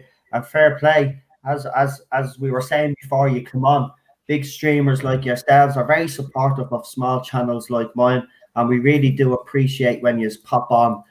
So listen, Tom, again, thank you very much. It's been a pleasure having you on, mate, and listening to your opinions on this show. Let's hope, though, this show continues to go in the right direction. So finally then, Star Wars fans, I hope they do get behind this. I really do. Get rid of Pedro and we can move forward. Yeah. Pedro and Tom, yes. I just wanted to say that I've been a long fan of yours, and I wanted to say that I respect you and your team a lot over there at Midnight's Edge.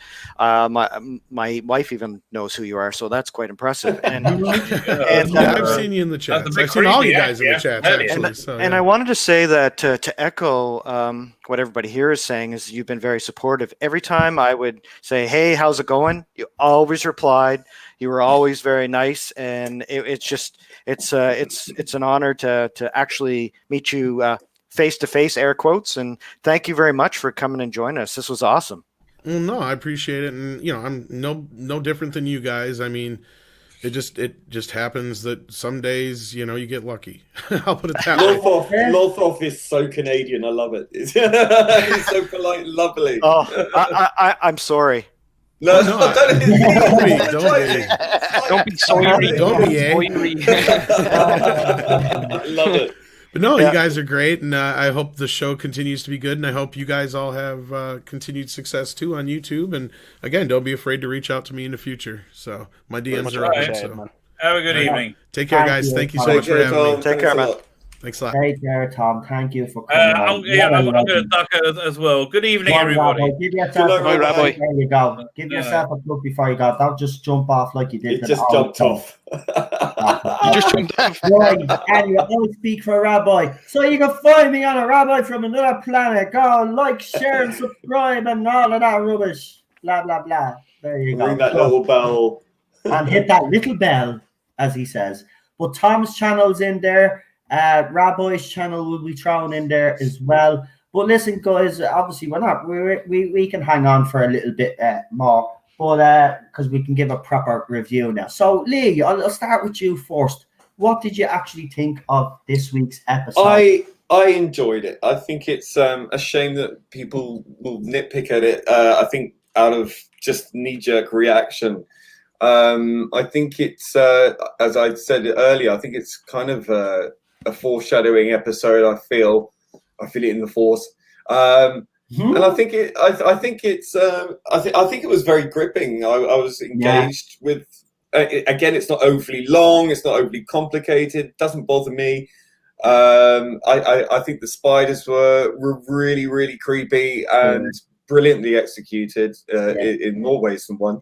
I think Baby Yoda was very naughty in this. I think it gives him more to his character. I mean, everyone complains, "Oh, he's too cute. He's too cute." Now all of a sudden he's an arsehole. You can't win. I think his character. It's funny, isn't it? Yeah, right. Whoa. So I really enjoyed it. I like all the scenes. I thought they were all really well done. Yeah. Really great stuff. Good fun episode. Out of 10. Out of 10, I'm gonna give it. An 8. Wow, fantastic. Wow. That is absolutely fantastic. Do you know what? I'm loving it as well. I'll be brief. Lee has kind of echoed everything that I wanted to say and I think you can hear from me anyway on tonight's stream how passionate I am about this show and how protective I am of this show. So for me, I'm a bit like Lee because I know there's better to come, to be honest with you. I'm going to give this an 8 out of 10 as well. I think it was, I mean, especially that spider scene. That is absolute, and I do love when there's what do they call X-wings, isn't it? Is that what they call them? Yes, When the two yes. lads come down to save Mando, I love that whole little scene there. It's epic in my opinion. Then you get the music coming in when he realizes they're not going to kill him. I think it's great. I'm gonna, as I said, 8 out of 10 for me. But we'll go to the Lord and Master himself. Lord, what is your opinions? Lord Thoth. I know. Lord Thoth. Yeah, I know it's a complicated one because it could be Toth, it could be Tahoth, it could be anything. But yeah. Toth. Well, I think that I would give it probably a 6.5 out of 10, which is a pretty high rating for me. I gave the first one an 8 because Timothy Oliphant stole the show. Every scene he was in, he chewed up the scene. And I love those kind of sidekicks that show up. I always love when they write in a good sidekick, and that's kind of part of my issue with this story is, Leigh Fry just said, pretty much echoing what I'm going to say is, it was an interesting character. The whole plot contrivance to get him to go sublight, to have to go to this planet. Like some of the story writing is a little weak in this episode. I like the whole development between the child and the Mandalorian. I like how they're starting to develop that relationship where they feed off each other, where the child comes out and goes and she's gone away, and so there's a communication there now where they're starting to connect. I love that father-son relationship because a lot of shows don't have that at all. I know we talked about it earlier, so I like that part. I'm kind of curious as to how an amphibian frog lady ends up on a desert planet in the middle of the Outer Rim in nowhere and then spawns her eggs in a vat so that she has to get to another planet where her husband is. And then they can't go light speed because that will kill the eggs. And then they crash on a planet where there were spiders living in the ice. And there's a lot of plot stuff here that I'm kind of, okay. I can get past that. Yeah. And so, look, one or two things I can kind of forgive. I mean, it all started with the speeder bike race. And depending on how fast these things go, if you're pulled up and then your bike hits that big rope at 150 miles an hour, whoo, you're in tough shape. But look, I get it. It's kind of cartoony. I know some other chats have said that it's kind of cartoony. That's cool. If that's great reflexes, that's it. If the rules of the universe and your show are going to be like that, if that's the rules you're going to have, cool. I can deal with that. So that's why I think it's a great show. I think it's not taking any risks, which is I think really what they need to do to get us back. And I think they've started to do that. The story is kind of an interesting one. It's a part of the universe we've only caught glimpses of, and especially in the original trilogy and Star Wars, we saw Han and Chewie and the cantina and all of that. So that's cool. I think they need to get away from Tatooine, and they need to get away from Hoth-like planets and start exploring the galaxy a little more like they did in season 1. We saw a couple of different planets. So I think you're right. I think this is not so much a filler episode. I think there's some foreshadowing here, but I think it was kind of like a side quest, like all the games we play. They have the side quest where you have to do it, but you hate it. Yeah. And so, great stuff. And as a final note, I will say that we can do without PP. I think that his voice is cool. I think that what we've learned so far about the Mandalorian is if he's going to come up with this mythological, suddenly Mandalorians can't take their helmets off, even though in the extended universe and everything that we've seen in the Clone Wars, whatever, where they take their helmets off all the time and then all of a sudden they can't anymore. If we're going to follow that rule, that's cool too. But I think he's written a check here that he really can't cash because he's not this big name that he thinks he is. And that's actor ego, right? Yeah. They think that they are irreplaceable. And let me tell you, Pedro Pascal, whoever you are, who's going to be the villain in some Wonder Woman movie that if it ever comes out, you are nobody. Yeah, you were a nobody. You were in one season of Game of Thrones. You played a really good character, but you aren't Mark Hamill. You aren't anybody that can't be replaced. So Exactly. you can find lots of voice actors out here who can get show some gratitude from those 71,000 people you just cast aside as being something they are clearly not. I mean, these people are not all of them, obviously, but a lot of them will be. You said 71,000. You're wrong. 71 million Americans. Sorry, 71 million. Yeah, I'm tired. So that's just Americans. Yep. And that's just the Americans, of course. Yeah. Right, but yeah, thanks for letting me have a voice. No, what, you leave it? You don't have to leave, mate. You can hang on for a little bit longer, mate. Unless you have to go. No. Cool. That's cool. Because we do have a little bit of a chat as well, as you know. So we'll get Ninja Knight's opinion, and then actually there is a bit of news that we didn't cover in the last stream. We will cover. There's stuff with Johnny Depp, as you know, and there's other stuff going on. So we'll briefly talk about this after we get Ninja Knight's opinion on this week's episode. And guys in the chat, I see some of you have already given you our ratings. If you have seen the episode, I've already stuck up some of you our ratings. If some of you haven't put in your rating, please do. So we can get an idea of where you are with the series. But Ninja Knight, you go ahead. Let us know what you thought of this week's episode and your rating. Yeah, I have to say, I sat down and watched the episode I did last Saturday night, I think it was, and just before I watched the episode, and I was actually kicking myself as I started to watch it because I seen what Pedro Pascal had posted on social media, and separating the artist from the art now has become incredibly difficult. And in fact, now I'm not going to support any products that relate to him anymore, so that will send a message. I've decided not to buy a €400 spaceship that was done by Hasbro. That's a part of this. I'm not buying the helmet that's going to be coming out as well too from Hasbro, as a way of saying I didn't agree with what he did. Now, what he's decided to do is he's just decided to incite hatred.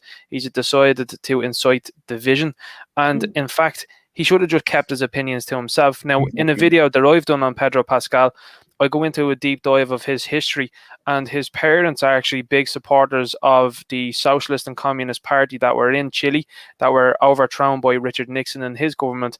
But when you see certain things like the National Socialist German Workers' Party, for anybody who knows who they are, you do see that there is a common trend between these people.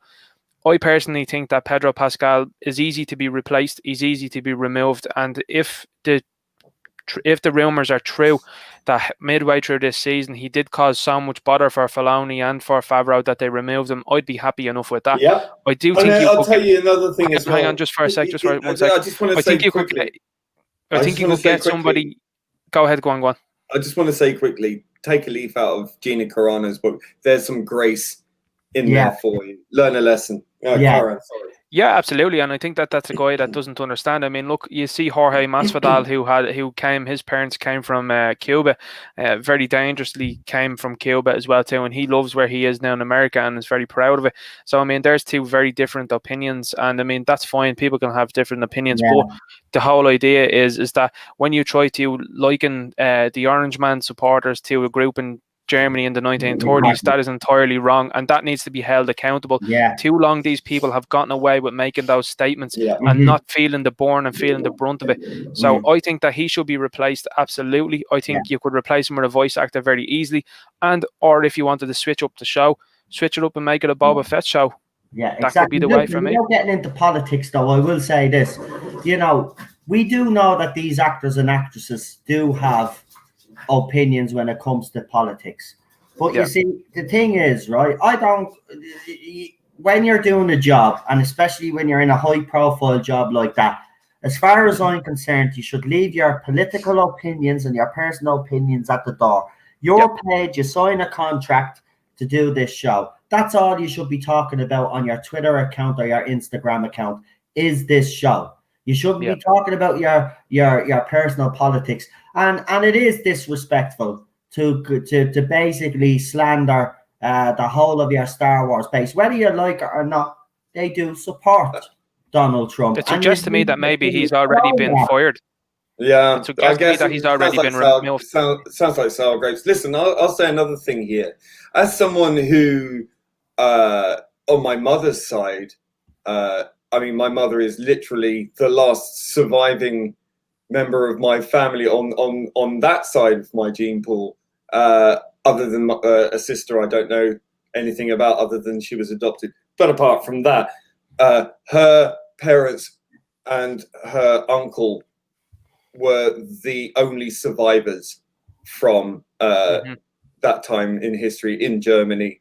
They were all the rest of the family were all annihilated in the camps. Okay, and when people like Pedro Pascal bandies around this term Yahtzee with an N, like to encompass innocent people whose only crime was to be working class, basically, and to fight for their wallets, basically.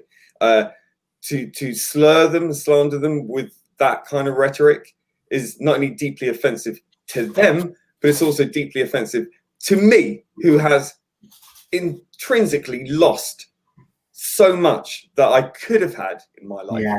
Yep, absolutely. Yeah. No, you're totally right. And here's the thing, like, I mean, it is a word that's lost meaning now with these people, the way they throw it around. But like I said, in the video that I've done, I do a deep dive on him, and I mean, his parents sympathize, actually, funnily enough, with those people altogether. And you know, he's now a part of the Wonder Woman 1984, which we've talked about. That's a film that has gone on record to say that they're anti-capitalist, which is essentially communist. He's parodying the Orange Man in it as well too, and parody is fine.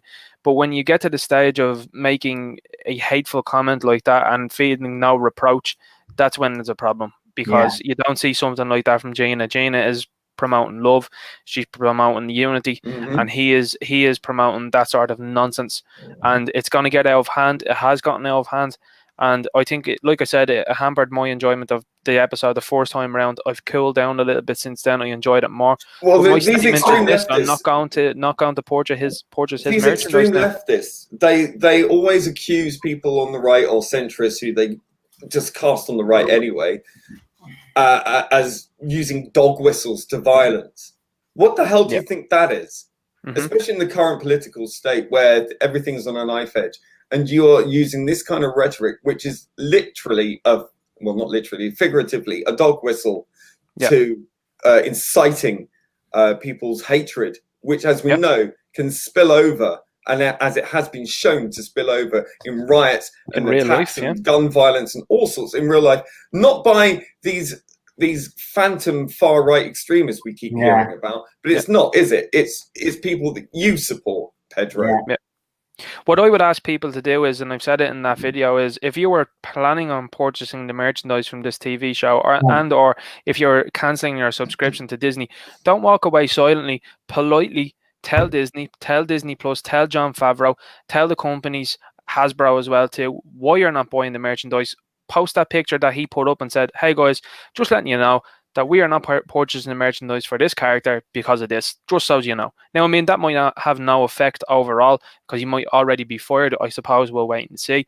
But ultimately, the company gets a message to say, this stuff isn't all right anymore, and we need to calm it down. We need to stop it and knock it out. You have to let these people know why there's anger out there. And you're right, these need to be highlighted. And I think people like Pedro Pascal should be taken to task when they come out with stuff like this. I mean, Gina has, she is absolutely wonderful. I mean, even after the result came out, she came out with a post calling for unity and calling for us all to work together, and that was the right way to do it. But he decided to go the complete opposite way and to slay most of the fandom, and that is unforgivable. Now, I said this because I actually wrote to him because I felt so aggrieved by what he said. I says, tell me something. Are you some sort of tool, or have you been fired from The Mandalorian? Because I do not get why you would ruin all the goodwill that has been that we've seen because of this show. He basically gave, right, and I'm going to say it out straight, for the Star Wars fans that were already complaining about this show, right? And I think unjustly, by the way. But anyway, that's beside the point. He gave them all the ammunition that they needed now to use this to turn people off watching this show. And you know what? In a way, I don't blame some of these Star Wars fans because they have been, hurt for the last few years since the sequel trilogy. But he gave them the keys to the door. You're an idiot. He's an idiot. That's what he is. He has to be a tool because he's either stupid or he did this because he already knows he's gone. Yeah, right? I feel that. Yeah, explanations that I can come up with is the reason for him to say something like that. He must be fired, or he's just a complete idiot. What it also does as well too is it actually heightens those rumors that came out. Multiple sources said that he was fired due to his attitude. Well, now it's very plain for everyone to see. I mean, like Jon Favreau and Disney haven't said anything about those rumors, but now he's nearly given himself enough rope to be shown exactly what he is. And I think most people then, when they see that sort of nonsense, and an awful lot of people haven't seen what he's done, and when you do show people and tell people about it, they're entirely surprised and they are very annoyed by that. And I think what the company have done, maybe the silence is key from them, because again, like, they're just giving him enough rope to do what he's going to do. And I will say, look, he has an opportunity to apologize and just do the honourable thing. I know. But failing that, I don't see what. I mean, listen, I'm not on board with cancelling people for having opinions and things like that. I really don't. But when it comes to something so divisive and insightful like that, he has a duty. And I've seen people on far greater numbers who've lost their jobs because they have the wrong think, according to Twitter, for far less than what he's gotten away with. And I think it needs to go out. If you're going to have this rule, then it should be one rule for all, not one rule for yeah, exactly. Completely agree. Exactly. So, you built this world, you built this new world, so you live by it. That's what I say. If he came out and apologised, look, I'd have no issue with it if he came out and apologised. And to be honest with you, I'd obviously be quite annoyed still, but I would actually rethink my position on purchasing the merchandise then if he came out and had a very genuine, remorseful apology. Yeah. But if he has been fired, what it does is it strengthens people's belief in Favreau and Filoni in a way, because they're going, well, this guy done this, we removed him. Ultimately, is everyone happy? Yes, absolutely. Can we replace him? Absolutely, we can. Well, I refuse to let him rolls on down the road. Then, I refuse to let him destroy my enjoyment of this show. I do refuse him to ruin this for me and others. No way. I'm not going to let him ruin the goodwill. Yes, what he said is terrible, and I agree with you. It does kind of taint it a bit, but I would urge people, if you have been, because you have become a fan of this show, or you are a fan of this show, don't let what that man ruin your experience for the show. Try separate the artist, let's say, and the comments that he made to the actual show. You'll still enjoy the show. Listen, I do reckon this guy is going to be replaced. I think we see in the future cast in your man, what's his face? Listen, Timothy Oliphant is cop. If they want someone to carry the show, that's him. I think he's going to be. I think he's going to be the guy that they're going to. And I think it's important to say as well that for all the talk from the fandom menace about cancel culture, and I see it mentioned in the chat there, and I think it's worth pointing out that if you're not going to watch this show because of that one guy ruining your experience of it, and you're going to not watch it, that is being cancel culture. I know it's hard that you have to separate the artist from the art, but in this case, really think about it. If you're going to stand by your message of being anti-cancel culture, are you really going to cancel this show because of one bad egg? Yeah, exactly. Now, I will say this. I may not agree with what you say, but I am going to fight to the death your right to say it. So he can say whatever he wants, but you have to accept responsibility and the ramifications of your actions and your thoughts and what you're saying. Exactly. Like if you go out on a social media platform and say hateful things and just downright stupid things, you better be ready to suffer the consequences. And now I know that we also have to think that probably 75% of this audience would have never even heard what he said. They're probably just regular. I hate to use the word normies, eh? Yeah. But they're regular people are not on Twitter or The casual viewer. The casual viewer, and they're going to watch the show, and that's cool. But from what I'm hearing by the ratings, there's not that many people watching it anyway. Certainly not like some other shows that are out there. So what you have to consider is that I think that a lot of things are behind the scenes pressures. I think a lot of things are behind the scenes pointing fingers at why isn't this show more successful than it is? I think that everybody kind of looks to the star in air quotes where they're looking, hey, this is Pedro Pascal. He should be making this show go. This should be like 5 million, 6 million, 7 million people watching, or Game of Thrones level people watching. Like, when he was on Game of Thrones, shouldn't we be getting 18 million people watching this per episode? So I think there's a lot of pressure there. I think he seriously thinks that if he took his helmet off, that this show would get 5, 6, 7, 8 million people watching. It's that ego-driven actor, it's how they are. They're like alpha males. They're the strong, ego-driven kind of actor, and I think he's kind of like that. To be fair to him, and anything I've seen him in, he's been an absolute beta. I mean, you go and look at him in Game of Thrones. He gets owned by the Mountain. Okay, he gets whooped. He does by him. He's Javier Pena in the Narcos TV series. He's upstaged totally by Boyd Holbrook in that series. Well, better actors. Much better actors, and I think Boyd Holbrook is a great actor, and I think he'd have been great as the Mandalorian. And then you move on then into Kingsman: The Golden Circle, which an awful lot of people forget about, because you know who the big man was in that movie? Channing Tatum. Yep. And he was then playing Agent Whiskey in that. Now, an awful lot of people don't know that, so I know for himself, he's probably thinking, this is Star Wars and I want my face to be shown. But at the end of the day, if he's not happy, move him on. It's like a football player or a team that you have. If someone's not happy, get them out there. They're easily replaceable. The show will continue. And most people, as you said, most normies, they wouldn't know the difference between him being removed and his voice. It'd only be people that are really big fans of the show and him that would probably notice. But ultimately, to me, you have a perfect replacement in Timothy Oliphant. Do it. Just give it to him. And Matt Jones brings up a point in the chat there. People are going to wait till all episodes out so can binge watch.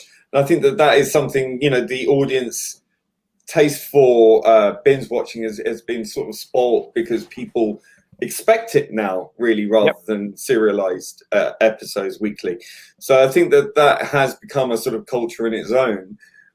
So the success of the show may not be known for some time until it's fully out there this season in its entirety. So I think whilst viewing figures may not be as strong as they predict, I mean, there is that culture of people will wait for the final episode. You also have to remember that this is a time when people are going to people that are going to Tortuga, and you also have to remember as well, this is a time as well too where not an awful lot of people have cash just to burn because they've been out of work for a number of months or weeks or whatever like that. So the last thing they're probably thinking about is a streaming service that they can point their money to. So to me, I know no time is a good time at the moment with present things, but maybe if they had a delayed season 2, it could have been better for them in terms of viewing figures. But I do understand that if they start delaying season 2, there would be wildfire speculation. Would be better syndicating it first, and then once it's out there, then putting it onto their streaming service.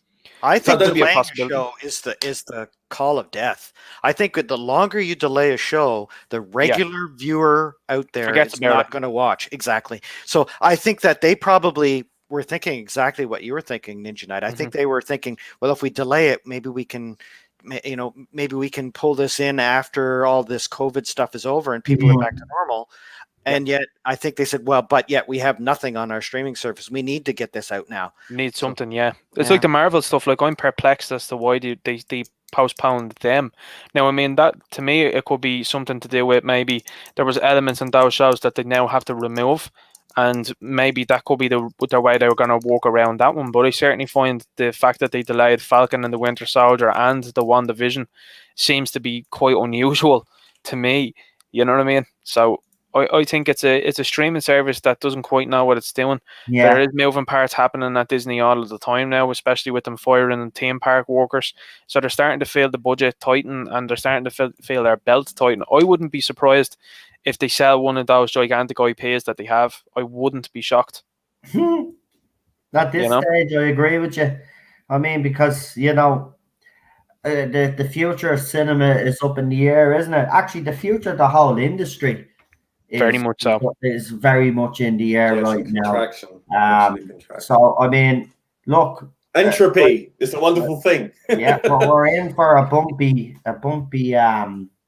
bumpy few years, if you ask me. Listen, they'll have to start making up their mind because they have a backlog of all these movies that were supposed to be getting released. They'll have to make up their mind soon whether they're going to release them on streaming platforms or whether they're going to take the risk and put them out there. Listen, if a country goes into lockdown, there's going to be no cinemas open. So logically speaking, they should have them on streaming platforms. Now, I know there's a lot of fans out there that don't want that. They still want to see their movies on the big screen. But we're in unprecedented times right now. So, I mean, look, everybody has to adapt, right? The industry has to adapt. We as the consumer have to adapt, So, yeah. I know they're talking about a vaccine all of a sudden, and now they might have one.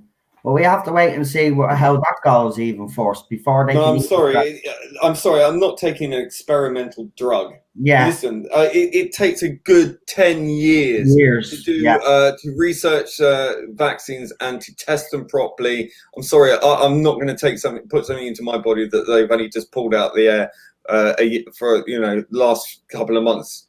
Over a year's research. No, we'll thank be on you. COVID 30 before they come up with the COVID-19 vaccine. Yeah, you might actually be right. I mean, these things have a way of, once they're out there, developing quickly. And maybe we just need our own antibodies within our own systems to tackle it first, rather than racing for these vaccines. And as far as I can see, it's not the bigger killer that Gary is live on his channel on Neurotics now.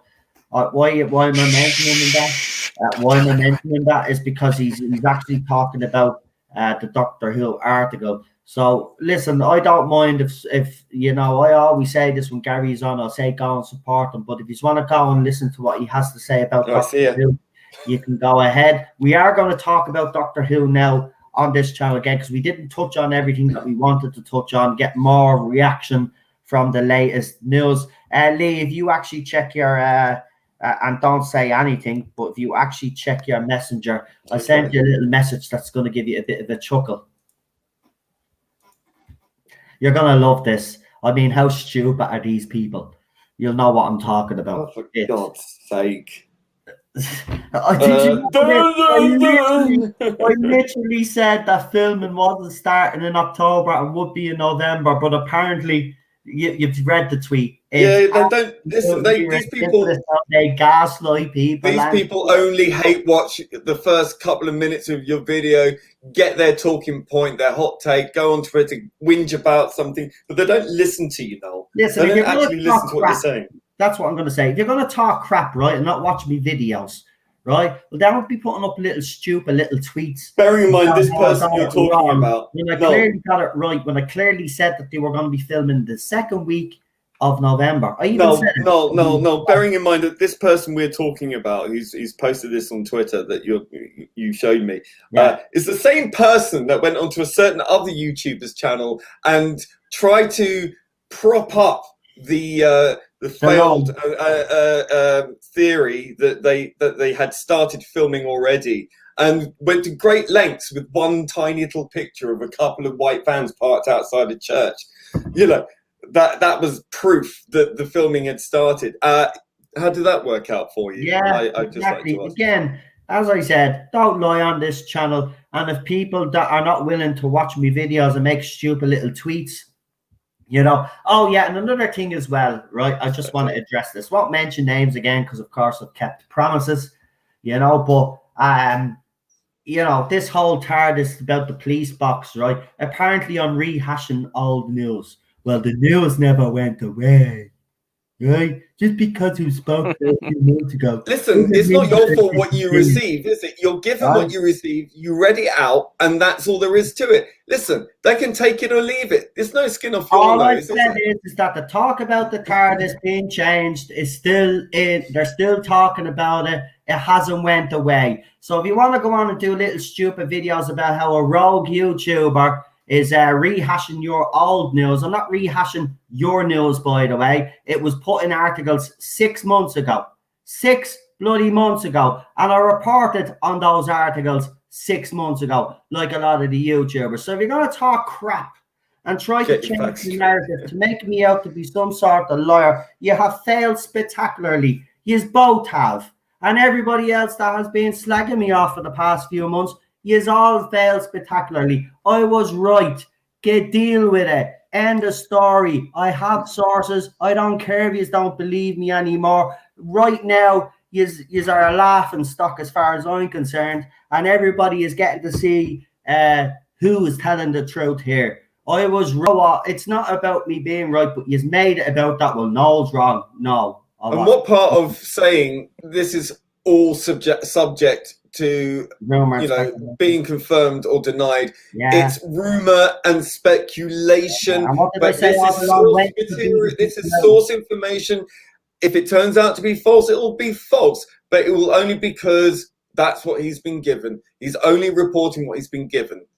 Okay, whether you like it or not, it's immaterial. It has been proven to be right in the past. Will it be right again in the future? Who knows? That's the fun of being in fandom, right? We are allowed to discuss rumors and opinions and all the rest of it. I'm sorry you guys are such noobs that you don't understand what it actually means to be part of a fandom, because it seems to me you're only fans of each other's egos. So quite honestly, you don't get it, and you just want to sit there on your haunches, who offer nothing, by the way, to this fandom. You do nothing other than bitch and complain about other people and make their lives a fucking misery, because your lives are so fucking miserable.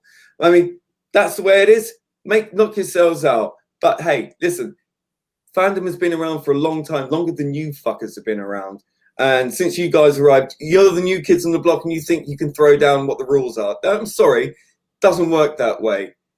This is what I wrote on the 2nd of October. I wrote, there are no long-term plans for Whittaker confirmed beyond Series 13. The series will continue, but not necessarily with Whittaker. Cast writers and transmission dates have not been confirmed.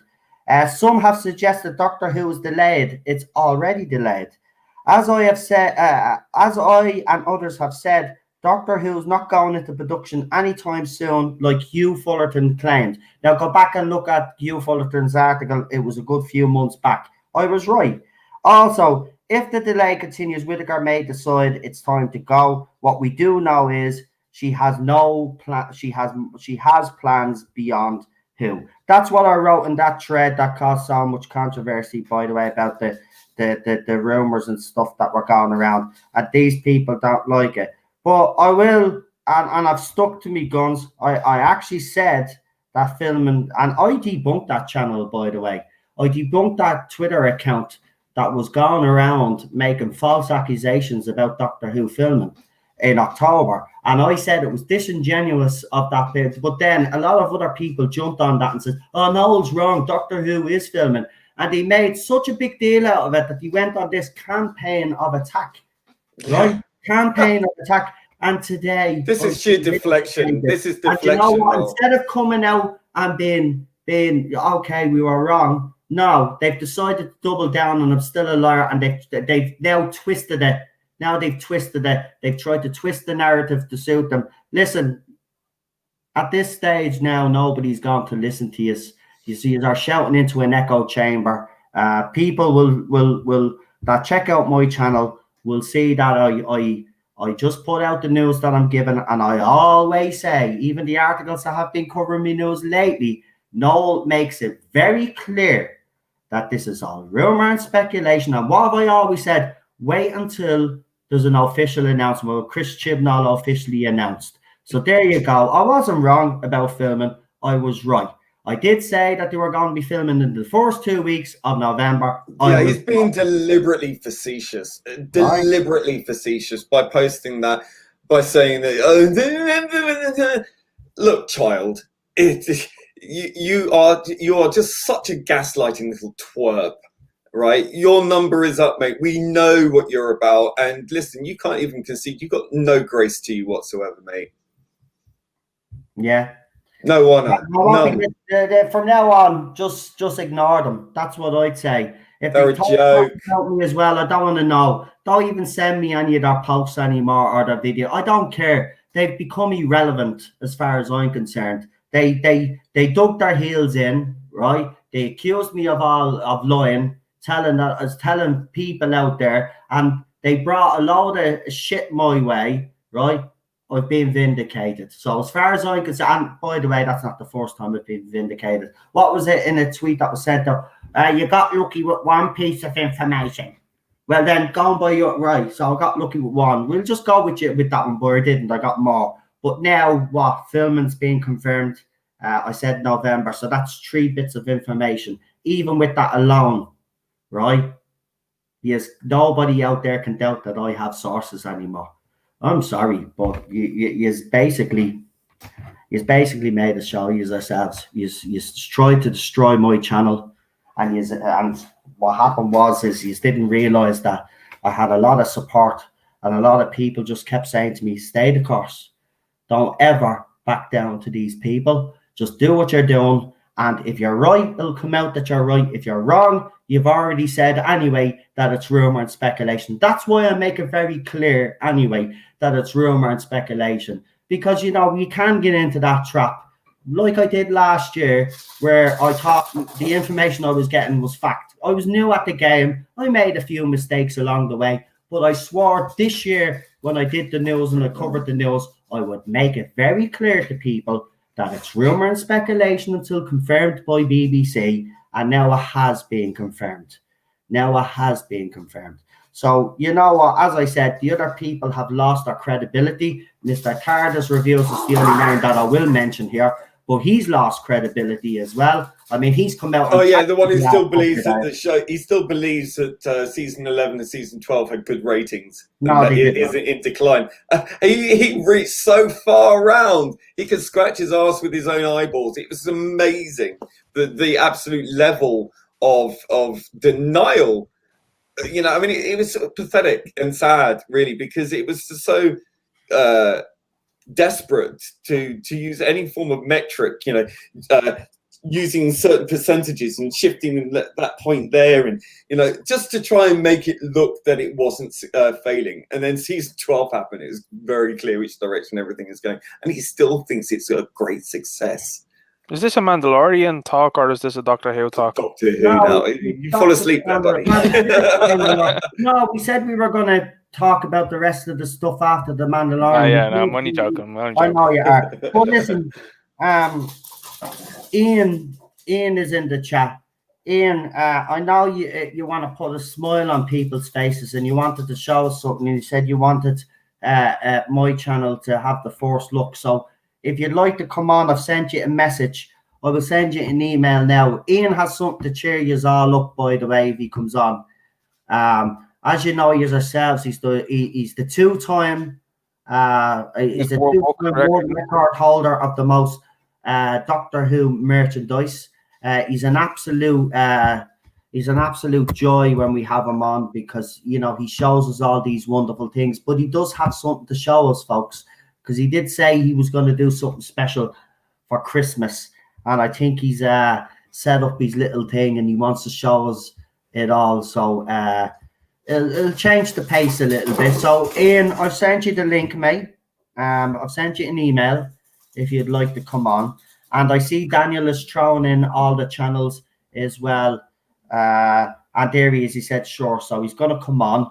But listen, as we've all said, I'm not the only YouTuber out there. There's a lot of YouTubers that have had me back, that have been willing to report this news, like Gary, like Bounding Into Comics. All those people that wrote those articles. I just want to say thank you very much. I really do appreciate it. you know, after 3 years on this channel, I finally feel like all my hard work is paid off. And, you know, I'll always be honest. I'll always be truthful. You'll never get anything other than a straight opinion from me. Look, us Irish anyway, Ninja Knight will tell you this. We don't bullshit. We don't sugarcoat anything. Okay? So when you come onto this channel, you will get exactly that. You will not get anything sugarcoated. We will tell you as we see it. Obviously, you might have a different opinion to us, but we'll tell you how we see it. But there's one thing I will say. I would never, Just ever, one thing? Just one thing, no? sorry, I would never lie about the stuff that I get. I would never, as some have suggested, change the facts to suit my propaganda or whatever they come up with, rubbish, stupid rubbish they come up with.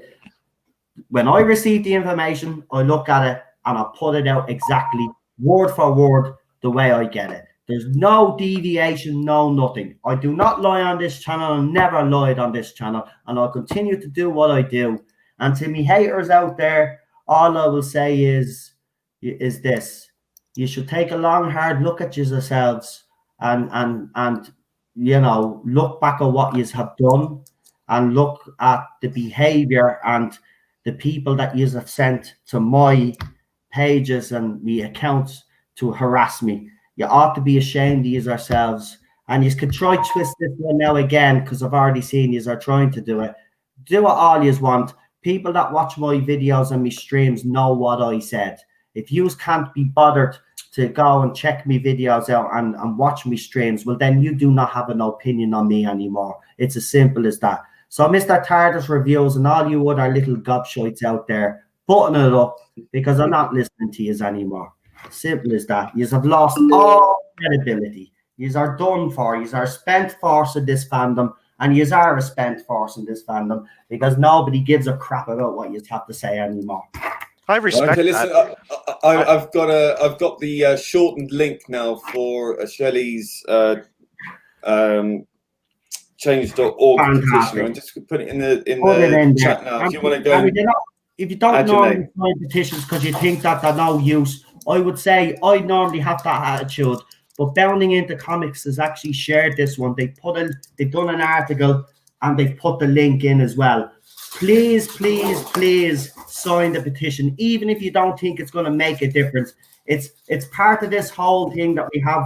And remember, myself, Lee, and others are going to be talking about other things that we can do to get BBC's attention. But continue to do what you have been doing, which is send the emails in. As we said, politely, make sure that you tell them that you want Tim Davey to read these emails, even though they'll give you a load of bull. Just continue to send those emails in. Sign that petition, and then we'll come back to you in a couple of weeks' time, and we'll let you know what other plans that we have for you to so we can get BBC's attention. But listen, I've got this guy to bring on, right? And we're going to take a little bit, make everybody a little bit happy now. So just need to pop out now, all right? Yeah, no problem. Are you coming back, buddy? I don't know. I'm not sure. I just need to pop out real quick. I just have to do something. So his house is on fire. Walk away. I'll tell you what. We'll make sure that your channel's up there and all, and if you do get back in time, you can give your shout out. Okay. Brilliant, much appreciated, lads. Thanks very much for this evening. It's been great to stream. It's always a pleasure, and I'm sure I'll be talking to you soon. Much appreciated. Thank you to everybody in the chat. Thanks to all the mods as well too. It's been fantastic, and a special thanks as well too to Noel for reaching out and getting Tom Connors to come on. It's great to see Tom coming on here and having the chats as well. Much appreciated, lads. I'll talk to you later. See you later. See you later, mate. Right, I want to bring this fella on because he's going to cheer us all up. Now, obviously, there are some Doctor Who fans out there that are happy because filming is starting. But for some of us that don't like this era, well, in a way, I am kind of happy now because we know it's one step closer to it ending. And hopefully this nightmare ends, yeah. Exactly. Well, let's bring him on because, you know, he seemed very excited earlier on, and I'm looking forward to see what he does. And he does always have some trinkets to show us as well. So it's the one and only Ian O'Time Lord. Hello. Hey, Ian. Hey, Ian, I can see the TARDIS lights behind you already. Yeah. Well, are you ready? I'm going to have to lift up the laptop, so if you're No, watching. well, listen, we're going to big screen you as we always do, so you could show everybody. And then you can I've been getting ready for Christmas, so it is nearly ready. So I thought you might like to have a look. Right, hold on. So I shall try and guide you. Fab. A second, moving.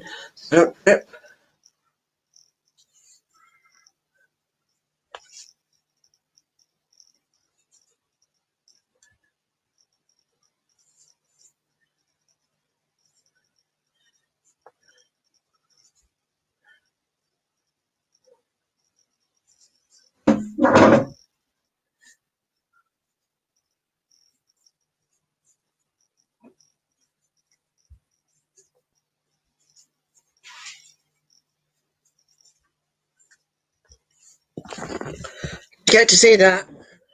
Wow, that's all I just have to. Wow, that is. Listen, I love your little scenes that you do in your Facebook group with the other people. That is just, I love it. I love it, man. I'm jealous. I wanted to see the one with the one that was all fully lit. I didn't know you could get one that was all fully lit up from the inside like that. Yeah. You can get. Well, they just went off there by the time I showed you. Go up. If you just give me a second, I'll switch them on again. The ones that light up. Yeah, I want to see that. I didn't know there was one like that. There was, yeah. Do you not remember he showed us? No, I don't remember the one that was all lit up, like I think he showed windows us and that one, everything. in fairness, maybe you weren't on at the time, but I think he did show us one night actually. I'm jealous. I want that one. Of course, you want that one. You want, I want that one. I want that one. I want that one. I want that one. Right, Mr. Problem. Yeah, look at that. Look at that, man. Gorgeous. Seriously, I'm actually jealous. That is. Oh, Adams does not light up though. I don't know if it'll work, but Don't knock it all over. Yeah, you know what? This is so this one all light up. So, Ian, are you ready to have a camper van as your new TARDIS toy? Pardon? Are you ready to have a camper van as a new TARDIS? Yeah, I got space for it at the end. Do you reckon it'll be a blue a blue camper van? No, it'll be pink. Oh, rainbow colours, remember? By the way, there's rumours. Hold on, though. Hold on. We could get all this wrong, right? Because what I have heard is that there's rumours that they might introduce Bessie again. So they mightn't see. Do you know what they probably will do if I was Chris Chibnall? Right, they don't want to get rid of the TARDIS. Make Bessie the TARDIS. Because it's so iconic. So leave the TARDIS to the side and just drive around in Bessie. Oh, God. Bessie belongs to the third Doctor. And I don't think, sorry, Bessie's not I think she's in a very retired state now. Oh, one that was used in... Well, she had a nose job, didn't she? Yeah, in Battlefield, but I think they use a replica now because they did use it. Did you buy the season 10 Blu-ray box set? No, season 14. Well, you have, I'll see if I can find a picture, but you've got, what's her name? The guy that Hugh Grant went off to marry. Yeah. The two, her and him in Bessie, going around where they filmed it. Was it Dr. Smith, wasn't it? Professor Jones, that was it. Yeah, Professor Jones. I knew it's Smith or Jones. I couldn't remember. Yeah. And I have to say, that looks lovely. I was just wondering, what's it like in the dark? You're just saying, the very dark. Does it brighten up the room with all the lights on, or is it still? It does. I'll show you another time because I went out. Well, this evening I went and bought some Christmas lights, thinking they were the LED coloured ones, but I was surprised they're the old-fashioned style with the spare, replacement bulbs. I didn't think they sold them anymore, so I need to take them back and get some proper lights. So I'll show you again when I get the lights on. That was just a preview because I've only showed one guy in a private message on Twitter, and I wanted you to see the rest. I mean, exclusive to you, your channel, Noel, I thought. Oh, nice. I'm honored. Fantastic, man. That's what he said to me. He wanted to come on and do it. I have to be honest, Ian. I really appreciate when people say things like that, because it does. It makes me feel good about myself, the channel, and the community, that we're doing something right. Well, we must be. But listen, I love bringing you on, because I love when you show off your collection, and the pride in your face when you're showing it off. But I have to say, that behind you is spectacular, mate. Well done for putting that together. Did you? What I was going to ask you though, while you were doing it, did you get to polish them all one by one? Because I know you said you had to do a bit of a spring clean. Did you? Well, I did that yesterday. Went through the entire lot. I did it a few weeks ago, so they were fairly clean. So it was just a refresh. So I spent all from late morning to all afternoon till about 2 o'clock or 3 o'clock doing it. As a commitment. It's really, I just love it. Commitment I can't relate to, but I admire it.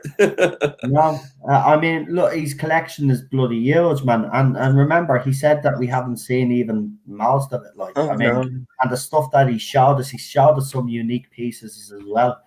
I mean, it's brilliant, man. I love what you do. I love what you do in your Facebook group as well, mate.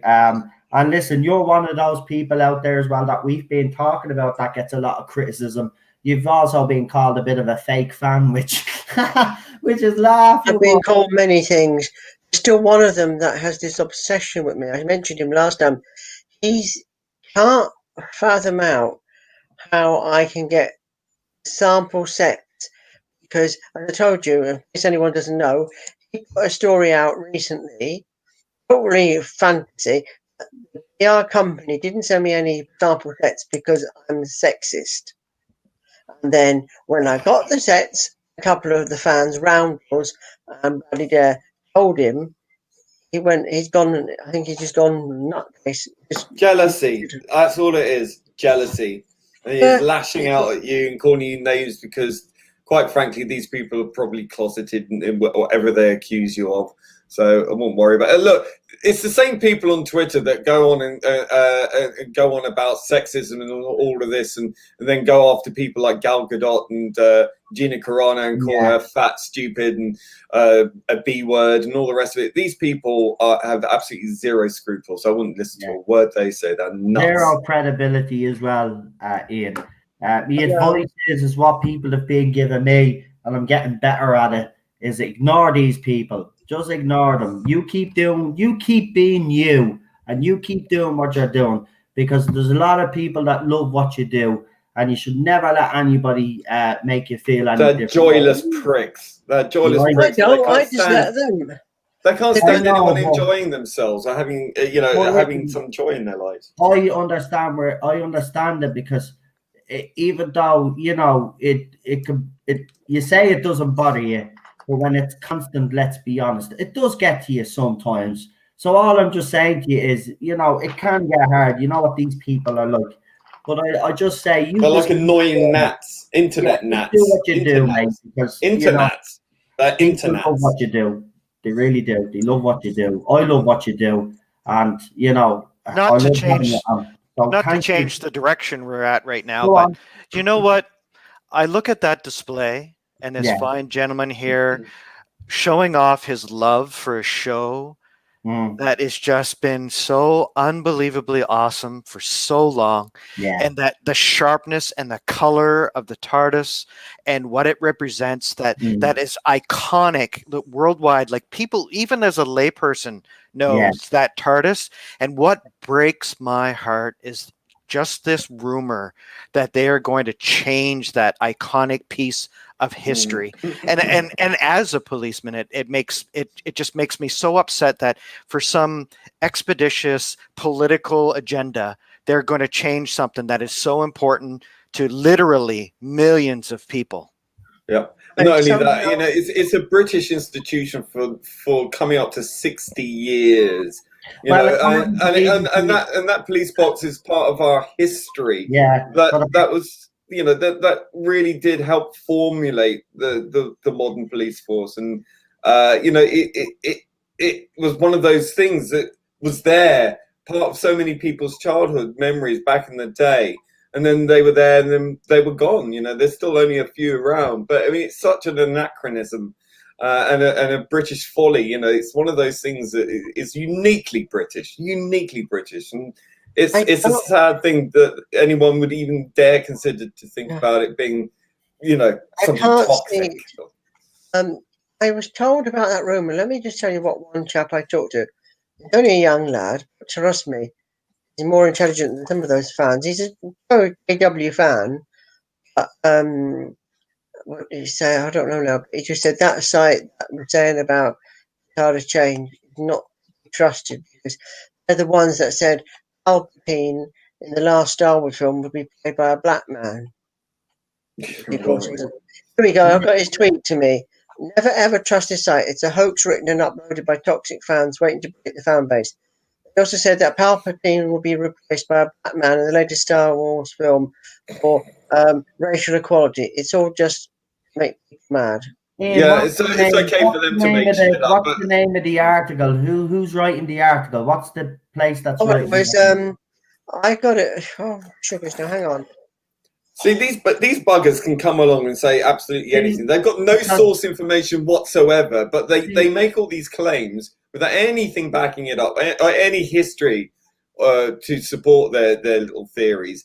And then they're the first people to go and attack anyone else who says any different. Someone who has sources. I was just going to say to Ian, though, you do know that there's been articles written about my source news, and they're probably talking about my source news. I'm the one that said that the TARDIS. I don't know. I won't criticise this lad because he's a good lad. Here we go. Watch it here. It's called "We Got This Covered.com." Yeah, that's the article on my news. So he's talking about my news. He just said, well, I tweeted that article. I said, will fans of this era be happy if they do? And some people said that'll be the end of it. Well, if they do it, bye, because that show will die quickly. It's barely alive now, and it won't last. They do normally do clickbait articles, right? But they are actually quoting Bounding into Comics, which originally did an article on my source news. So a couple of more of these people have picked up on Bounding into Comics article, and they're all quoting the original article from my source. Now that's what I'm being told. Now listen, the way I put it is this is something that Chris Chibnall is considering, yeah, but it's only rumor and speculation. I'm not saying it's true, but just because a certain those people have written clickbait articles in the past, they're actually covering my news. So I mean, you know, at the end of the day, as I said, it's only rumor, speculation. I'm not claiming that this is true, but this is because of the current situation that we're in and the way people they think society has turned on the police, you know, and BBC like the pander.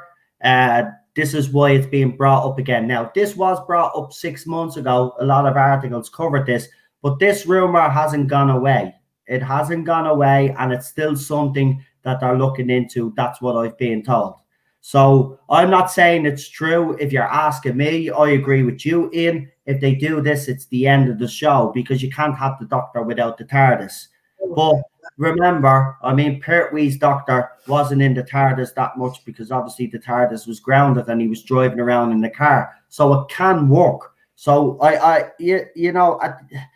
all I'll but just the TARDIS is a companion. Now, if it was the Master TARDIS, I'd say, fine, no problem. You guys remember the age I am, 102, what JNT did? JNT was a master of publicity. He had his faults, but he was a master of publicity. And what he did in 1984, yes, it came out in 85, yeah, that's right. So in 84, or was it early 85? And I think it was 84. There was a story in the press that the TARDIS was going to change because nobody knew what a Beast Box was. And there was outcry and, you know, people were angry in that. It was all a wind-up. It was just to promote publicity for the show. I don't think if it's true now, people were doing that. They ain't got the brains. Well, they did that for Attack of the Cybermen, where it did change. But it worked in the story because Sixth Doctor fixes the chameleon circuit, and it goes from cabinet to an organ to a set of gates. And then I love that bit in the second part towards the end when it lands in cyber control. It's back to a police box, and he sort of pats it on the side like he's glad it's back as a police box. Yeah, that's where it worked. You know, he changed it. It worked for a few minutes, and then gave up. It's back to a police box. No, because if the Doctor really was that bothered, he could have got it fixed hundreds of times. He was on Gallifrey enough times. No, don't change that. Well, I don't care. They can change it. I'll be honest, because I can't. I said to a friend of mine tonight, I just can't bring myself to watch it anymore. Yeah. Just can't. It's not. You're not show. alone. I watched it in '73 with Planet of the Daleks. Yeah. That was the hook for me. You're in good company, Ian. You're in good company.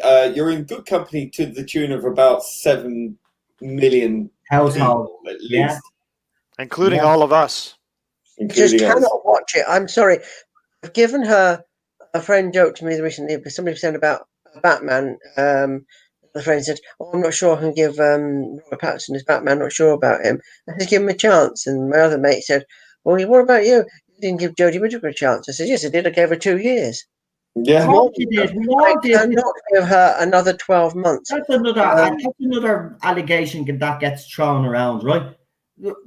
We watched Jodie Whittaker's era along with all you guys. Well, not most of it. Some of it, I couldn't deal with it after a certain hands up and say I've watched it all, including the special. I've watched it. Ian's watched it. Eddie's watched it. Other people out there have watched it. I half watched it. You know what I mean? At the end of the day, right?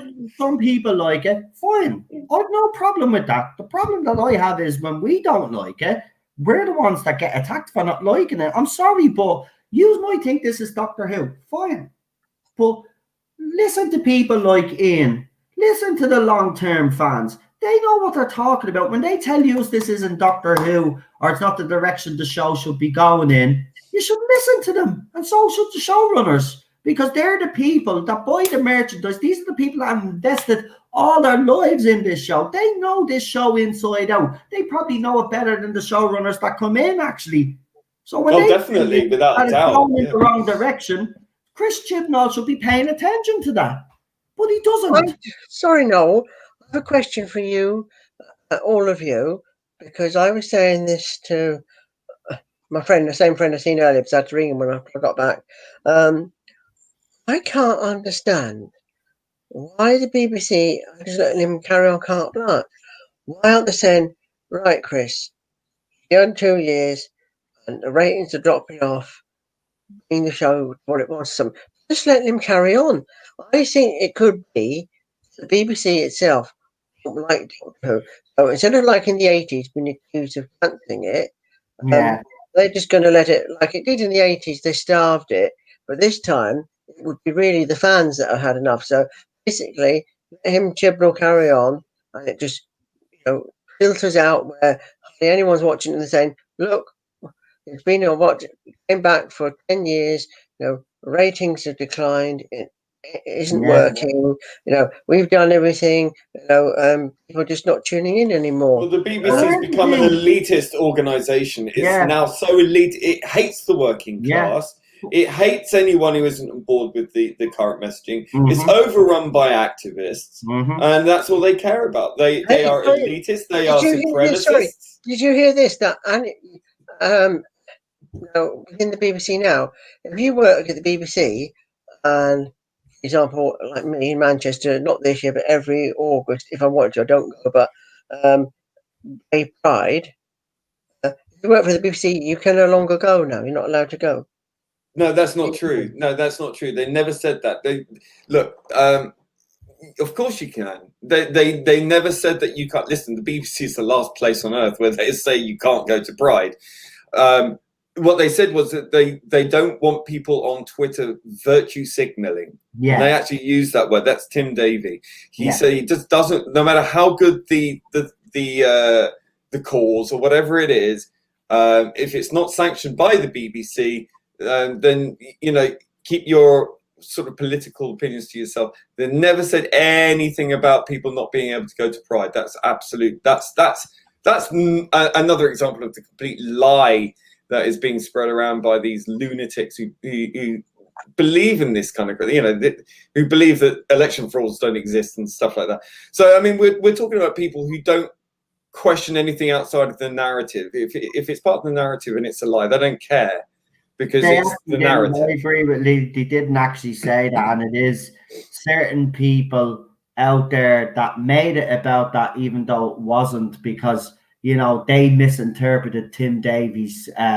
email, because obviously someone put the email out there what he had actually said to his staff, and he didn't say anything about them not going. They can go to all the marches that they want to. What he just wants them to do is use their social media for basically promoting the shows that they're on and to stop all the virtual signaling.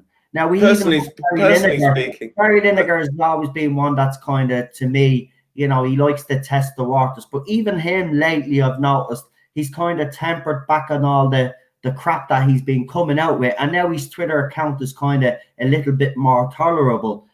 At the end of the day, right, forget about what's being said and what hasn't been said, right? I think the most startling thing about this era is this, right? Forget about even the fans, right? But the casual viewer, right? Once you lose the casual viewer, which they have over the last 2 seasons, it's going to be very hard for any show to recover from this. We've already seen with shows like Westworld, started off great, they got a bit woke, and those fans didn't return. They did not return. It wasn't just normal fans, it was the casual viewer as well.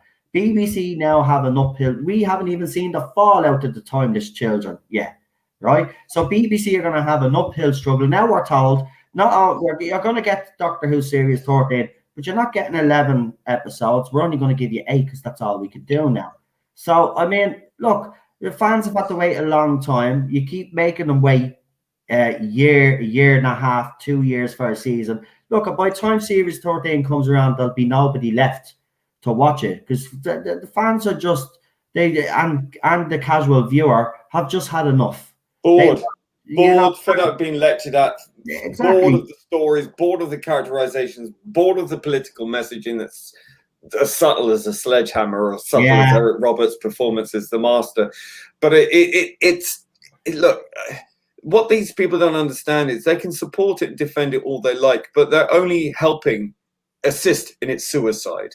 Because if they're not going to argue and demand improvements, whether or not you like the show or not, if you can't see how much the show has slid and how much of the audience has been hemorrhaged, then your denial, your complicitness in this is going to be its downfall. You're not helping the show you claim to love and support. You're actually aiding in its demise. Exactly.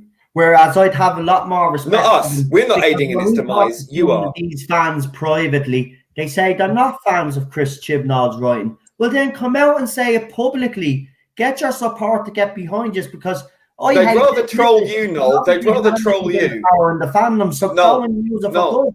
They'd rather troll you and pretend that they love it just to get on your nerves. That's what they think they do. But really, all they're doing is just aiding its demise, because they're not coming out and saying, look, we're the ones speaking our mind, because, apart from having our critical faculties still in place, we care about the show. We care. We love this show so much deeper than they ever do. And it's just this TV show, they will tell us.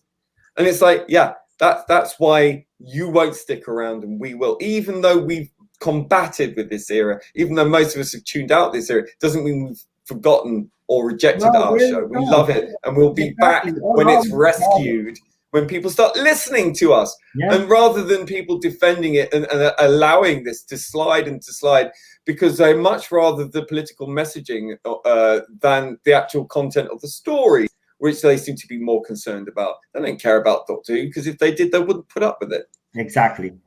Well, don't forget here, gentlemen, that as a Canadian, We also have the international audience too that there seems to be getting.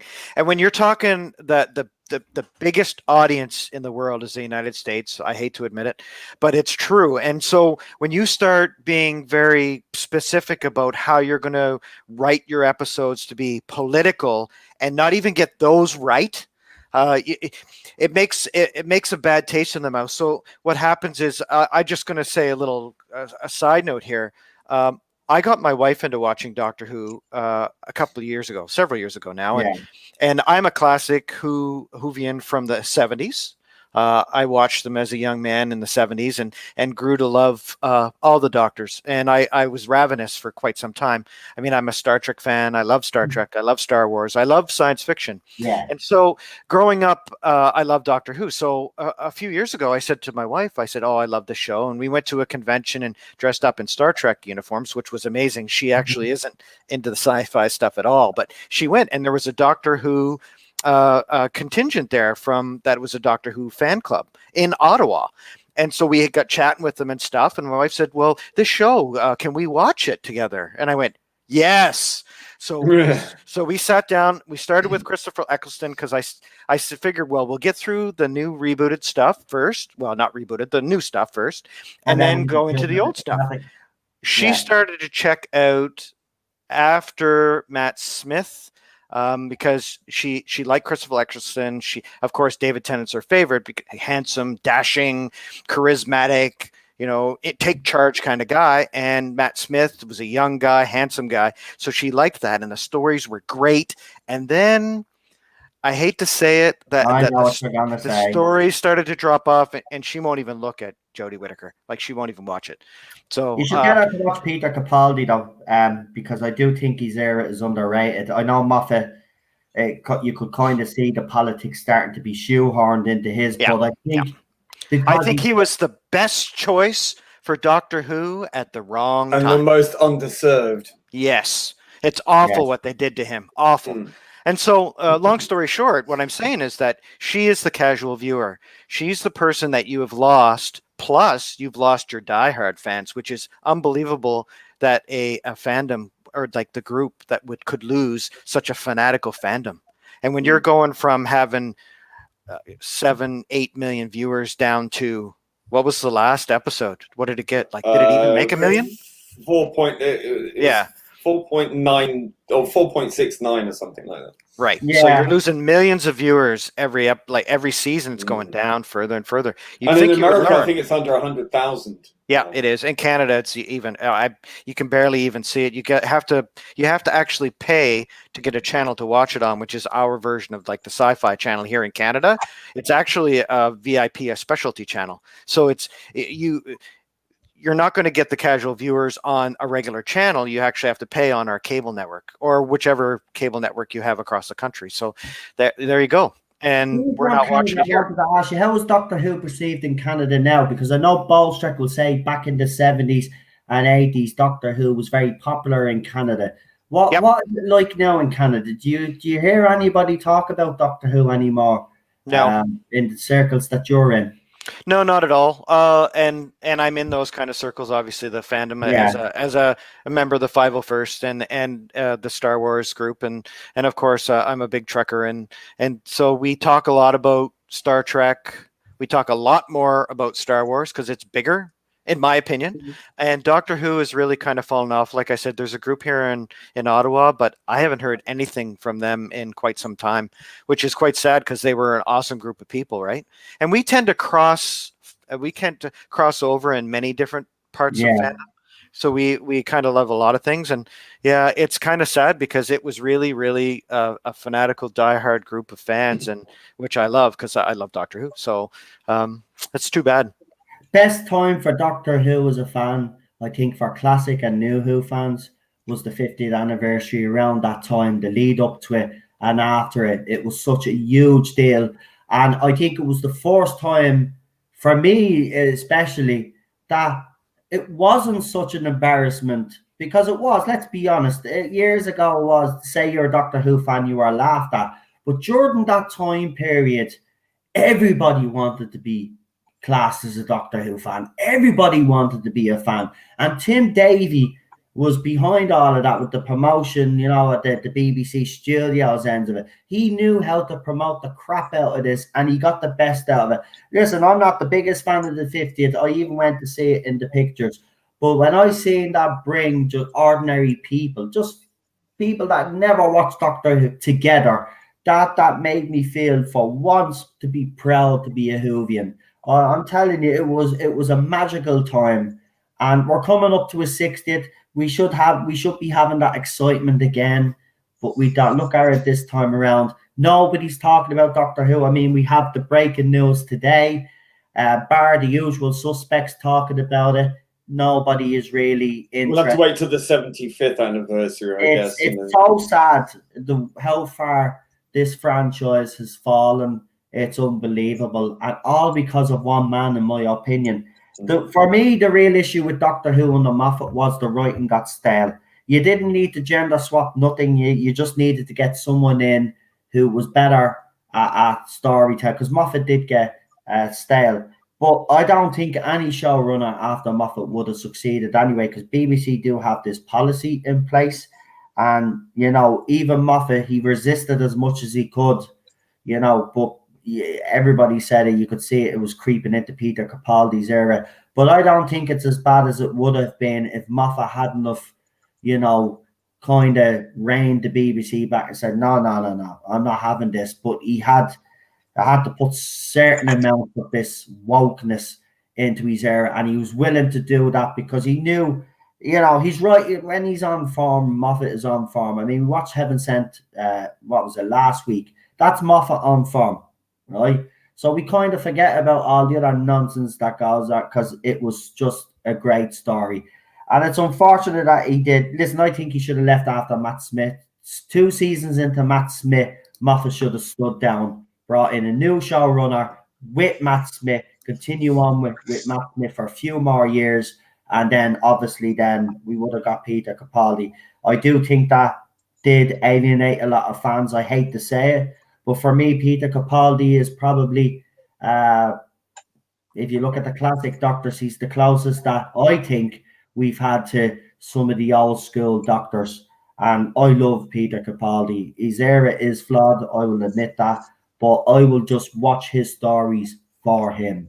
And in person, he is a amazing ambassador for the show. Like, the people love him. They love dressing up as him. They love meeting him. He's so giving to the public, and he's willing to talk to anyone. He's so generous with his time. And there's your ambassador. There's the person that you really want as your show, the person who's your ambassador for your show, right? And that's what I think is missing right now.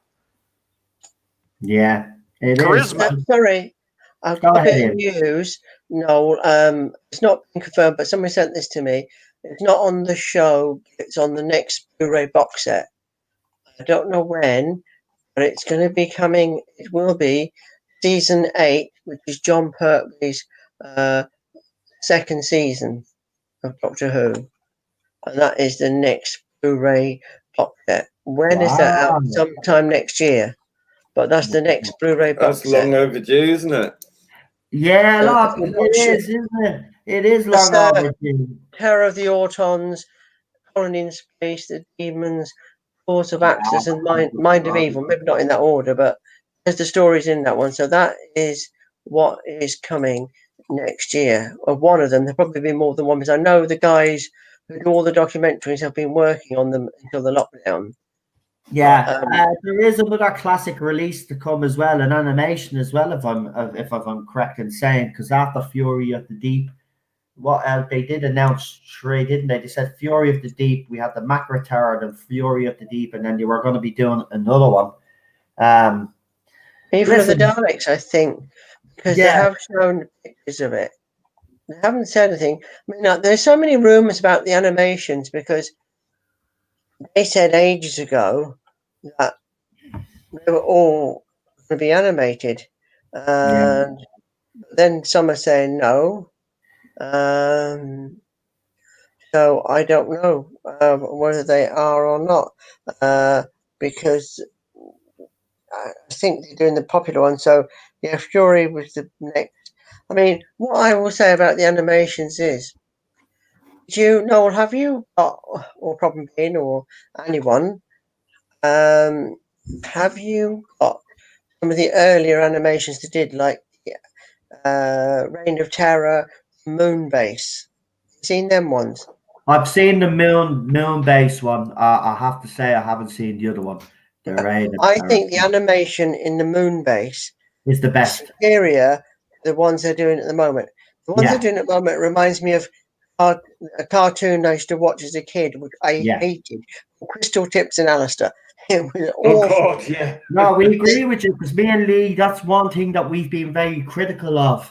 I mean, Fury of the Deep, the reason why it took me 3 attempts to finish that story was because for the simple fact of the matter was the animation was so jarring and it looked so cheap compared It looked like Just like this, Flash. aren't they? Just like this. It looked like Flash animation from the 90s. Like if you look at the scream of the Shulker, it looks like that, and that was from what 1990. I can't remember like what year that was. Yeah. That came out. Early, That was what, not mid-90s? Shame the Shulker was around. That was oh God, when was that now? I can't remember. That was just before. It was about 2004, 2003, I think. I think it was the Did you know- 90s that came out, didn't it? Was it? Oh God, Or let me have was a it look. it might have been early 2000. Yeah, it might have been early 2000. But I mean, it was. My point is, I mean, whether it be 20, 25 years old, it still looks the same sort of animations they're doing Fury of the Deep. Yeah. I can't see that as I thought But that's better. Macro Terror was It's great. better than that. I preferred it. Yeah, to be honest. Except 2003. But if you, I Oh, mean, there you are, 2000. have you seen the trailer for Starlake animated series that's out tomorrow? I think it's coming. No, did it not drop today? I thought it dropped today. No, it's tomorrow. I think That looks like I mean, it's more animation. overly saturated than the ones than the one I made for Noel. It doesn't look very textured. It looks very gamey. Yeah, but you get better in a computer game. It looks better than the recent animations because I'll give it a go. I like Fury from the Deep. I thought it was a good story. Yeah. I mean, I watched it in color. I haven't watched any more of it. Right.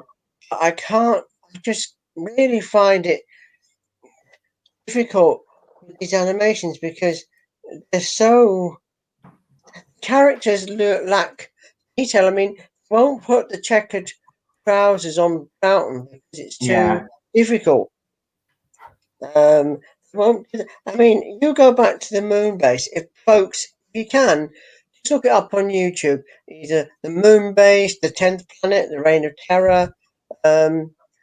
Before that, the Invasion. They are better than they are now. I just find it. Fury of the Deep live when it was put out live. Do you remember watching Fury of the Deep when it was live? No. What year was that? 68. I was 0 then. No, I'm not. You weren't. Oh, okay. Does anybody in the chat or anybody? Well, I know none of you guys on the panel. My dad would. Enough, actually. No, I'm a 70s boy myself. Anybody in the chat? It'd be very interesting because the creature in Fury of the Deep looked interesting, and I wonder how they did it live action. Live, I mean, well, not live, but you know what I mean. Live action, because that's always fascinated me. But listen, I thought the Macro Terror and the Faceless Ones animation were going in the right direction, and then you get this one, and it looks like they've gone back 20 years with Fury of the Deep. Well, here's the answer. It's very jarring. I wasn't even born. I wasn't even born when it started. Damn. So nobody has any recollection. Nobody even in the chat there any recollection of watching Fury of the Deep live, because I'd like to hear your opinions and compare it to obviously the animation. Was it any good? I haven't. Well, I don't know. I've only seen. Have you ever not seen the few clips that exist? I think they're on the Blu-ray. Oh, well, I'll check. A few. I don't know. There's a few clips out there. Yeah, I think Rabbi sent them to me. I'll have to look at the documentaries actually to see. Disaster Area said they saw it live. Yeah, because there's got to be some publicity shots or something, right? Or something. You would think that remains. Yeah. If you go onto YouTube, I've just Right. gone onto another page. Just put in Fury from the Deep, and then there's a page, Fury from the Deep, 8mm surviving clips, and it's 4 minutes 34 seconds. There you go. Right, well, I'll check that out. I can't show it on the channel, obviously, because we'll get a strike. But I'll check that out, actually. I want to check that out after this stream, because I've never actually seen any live action footage. So maybe I should have been bleeding, checking all this out in the first bleeding place. But there you go. But I have to be honest, look, if you can get past the jarring animation, Ian is right. This is an actual good story, and it's very tense in parts as well. Have to be honest. And, Troughton, it's just such a pity that most of his stories are gone. I know. That's all I'm going, because, listen, he's fast becoming one of my favorite all-time doctors. I'm being honest with you. He's just so witty. He's also very manipulating as well, actually. I've noticed that as well. But he's so clever. He's always a couple of steps ahead. You mightn't think he is, but he always is a couple of steps ahead. It's such a pity. I'm actually pissed at the BBC for what they did. Because, Troughton deserves more respect. But I want them to finish all of his stories, though. I want these animations. I will bloody buy every single one of them. I want his seasons complete. He deserves that at least. That's my opinion. I don't know how you feel. I've just sent you a picture of one of the earlier animations from the Reign of Terror. And it's a picture of Barbara from the actual story, the animated picture of her. It's just a still picture, but if you could put it up, you'll see what I've been on about. I will indeed, mate. I'm going into Twitter right now to have. Yeah, it would be good to take a look at that, actually.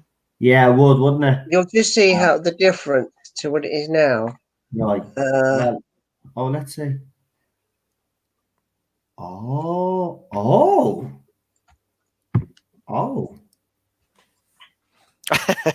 You're lucky the rabbi isn't on here. Yeah. We're in trouble. Someone come along, burst my bubble. It's not that bad now. It's not that bad. I mean, there's a bit of a likeness there. I mean, they've got our nose proper. They've got our eyebrow there because she has a bit of hair here. So they got it there. I mean, the hair. Can you actually see that, guys? Is it on user screen? Sometimes, yeah, it is actually on user screen. So there you go. What do you think of that? It's good. It's actually a good likeness, isn't it? Very good, yeah. It's a good likeness. I'd actually like to see the animation. I mean, it's clearly. Flows. I mean, to me, it looks very. It looks. It's either a very good, just a very good likeness, or it's a trace. It's actually like that. I'm just going to get. I've put another. I sent you another one. Right. Hartnell. Right. Let's see. I'll share it. Yeah. That's not bad. That's not bad either. His eyes look a bit more Troughton. Yes. Yeah. Spot on there, actually, Lee. Actually, do you know what? I wouldn't be surprised if they've done just something with the Troughton face and changed it into Hartnell. Look, Disney's been doing it for years, so why not? They do retrace characters. Yeah, you're right. It happens all the time. I've sent you Troughton now. No. Now, this is my favorite likeness, right? Because this is spot on, in my opinion. It's the eyes, right? That's one thing that always got me about his doctor was the eyes. Yes. That is spot good shot on. at Capaldi there. Yeah. The original attack eyebrows. I like the original, you might say. That is spot on. And he sent me another one, right? So I'll just keep showing them to you as they keep popping up on my screen for you. I'm going to have to make a move in the wall because I haven't eaten and I'm really tired. You don't have an eat because are we going to do a bit of Blake 7 later? Yeah. Well, if you don't want to, we can wait till later on in the week if you want to have a rest. I understand. I'll continue watching Only Fools and Horses anyway. The last one I'm sending you now. I must pick it up because I have a new arrival tomorrow. Right, so this was it. Yeah, I seen this in color.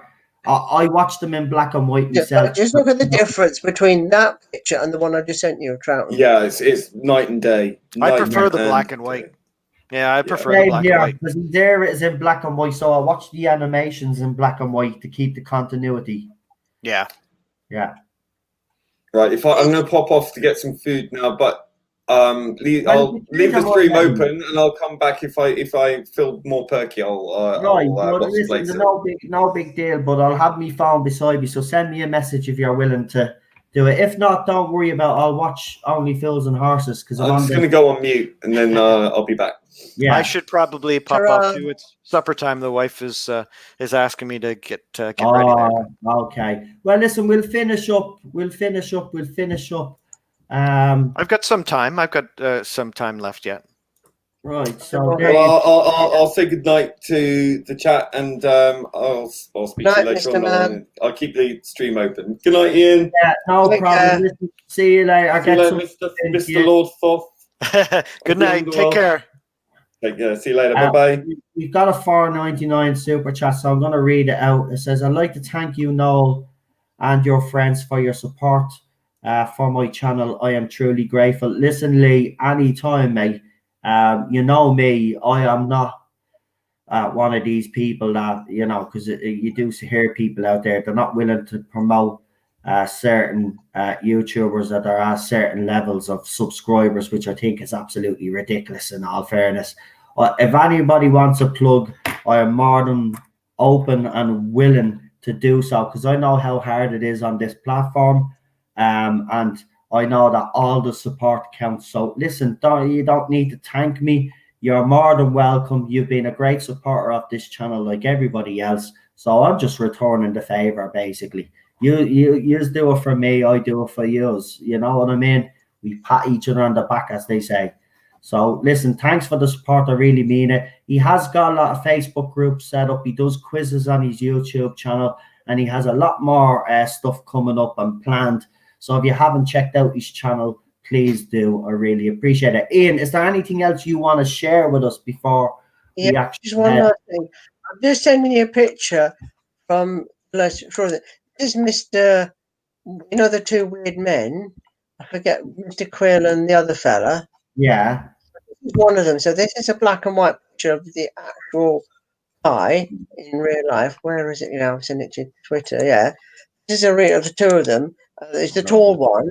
And then this is the animated picture of him. And you tell me what you think, folks. I've sent it both to you now. Oh, for God's sake. I see it already. Right. This is actually awful, folks. Ian, it's awful, man. Wait till you see the animation of him. Right, so this guy here, focus on this guy here. So that's what he looks like in real life. And this is how the left on the left. Yeah, him here, right? The one I have the arrow on, right? Now, look how they animated him and tell me if you think it's the same person.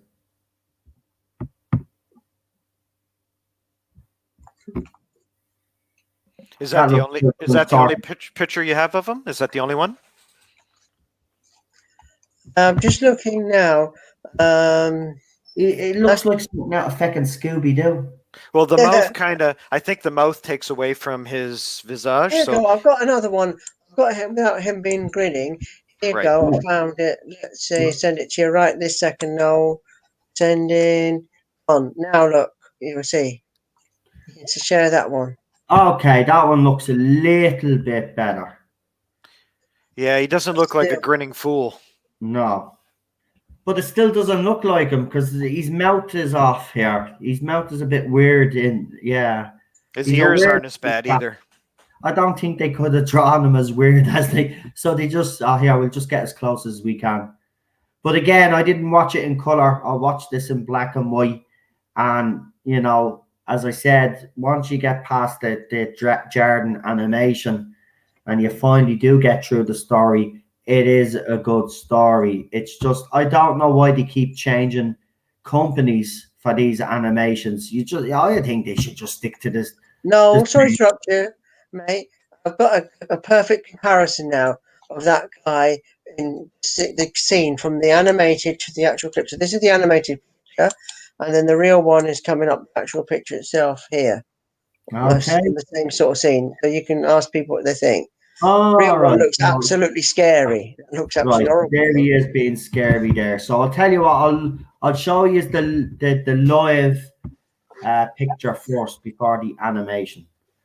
All right, so hold on, we have to share again. I just want to be careful. The reason why I keep knocking off the screen share is because, you know, Ian sends these on his private Twitter account, and I'm just trying to be as, you know, careful as I can, because, you know, there's trolls out there and you know what they're like. So this is what he looked like in the episode when it originally aired. And as you can see there, it looks like he has more than the normal teeth down there, or maybe that's just the way the that camera looks is. scary. Well, it looks scary, but right. So here's the animation, though. So this is what they did for the animation. See, I mean, that's very poor in my opinion. That's nothing like him. Yeah, the teeth, like, it obviously doesn't. We had a certain shot from a certain angle, so the teeth did look really scary, actually. But here it just looks like regular teeth, and yeah, it doesn't really look like painted white. Look at the top of his jaw; they're just white, white, and there's like white painted jagged white for the bottom. Look like those joke teeth you can buy stuck in. It's madness, isn't it? I don't know, man. I just don't know why they keep changing companies. I know some people are suggesting, well, because it's cheaper and all of this. I think that's the reason, because the original people who did the invasion, that was the first one they ever did, animated Cosgrove Hall, and they also did Scream of the Shalka. There was some controversy. They were going to do Power of the Daleks, but some disagreement or something with the BBC or something, contracts fell through, or some, I forget what it was, but you know what? It was probably some idiot in the office that was doing the accounts in, and he's saying, "Oh Jesus, these are expensive to produce. We need." This is going back a good few years, a good few years since the invasion was done. I forget now. Cosgrove Hall did it. I'm trying to think. Let me just see if I can find the guy's name.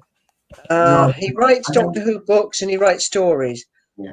And, well, Ian finds that what I'm going to do is I'm going to get the lads to shout out their channels, because we're going to finish after Ian shows us the last bit of information, because we've gone 3 hours. Sorry, I know his name now. His name is James Goss. Right. He does write books for them now, but he was involved with this Cosgrove Hall, and there was something to do with costs or something. I forget. It would be worth trying to find out the reason. I'll see if I can find out the next time I come on and see it. But they were the ones who were doing it, and then that fell through. And it went to an Australian company who were doing like Moon Base, Aztec, not the Aztecs, the Reign of Terror, and they went out of business or something. And then they brought out this lot, and I think it's because you can do them cheaply this way. Whack them out.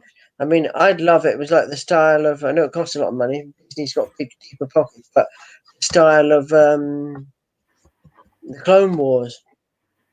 You see, do you know what's going to happen though, Ian? Right, they're going to throw all these out, right? As you said, just whack them out, right? But what'll happen is in, say, 10, 15 years' time, they're going to look awful, right? They're going to look awful. And then someone in the BBC is going to have the bright spark idea, let's reanimate these again, but let's put a little bit more money into them this time, instead of actually putting the money into them now, because it's a long-term investment for fans. I mean, people would, as you said, the Invasion is probably the best animation that we've gotten, and I agree, it's spot on. If they had to continue down hang on a second, Noel, you're getting not the Invasion. The Invasion is good, but I think the best ones is like ones I showed you, Moonbase. Now, let me just find you one from the Invasion. Let's go back.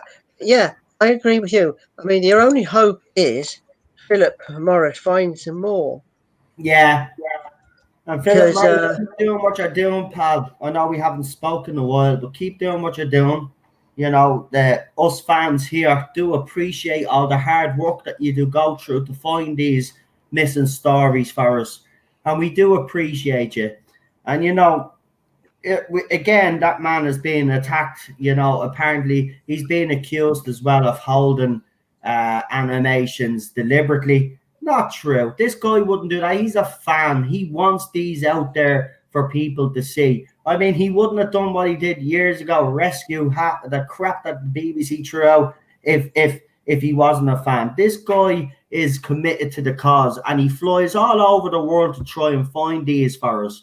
And it's an absolute disgrace the way he's treated in this fandom by some members. I'm kind of curious, though. Yeah, go ahead.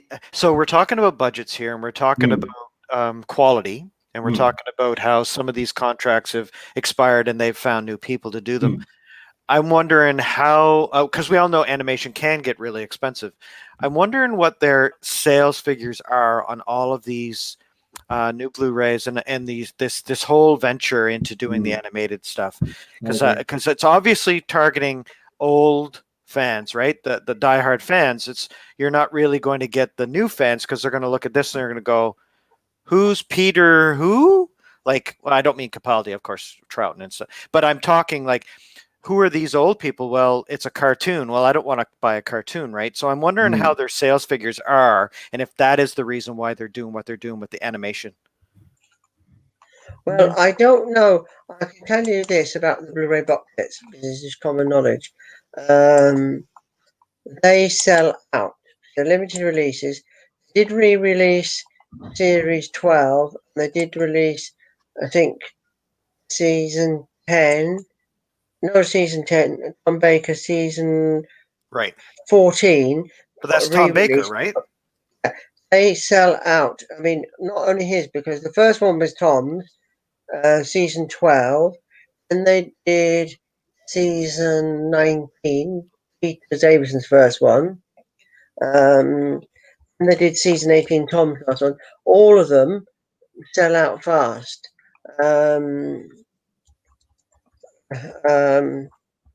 They sell out fast because a lot of people think, well, I don't want to buy them because I've got them.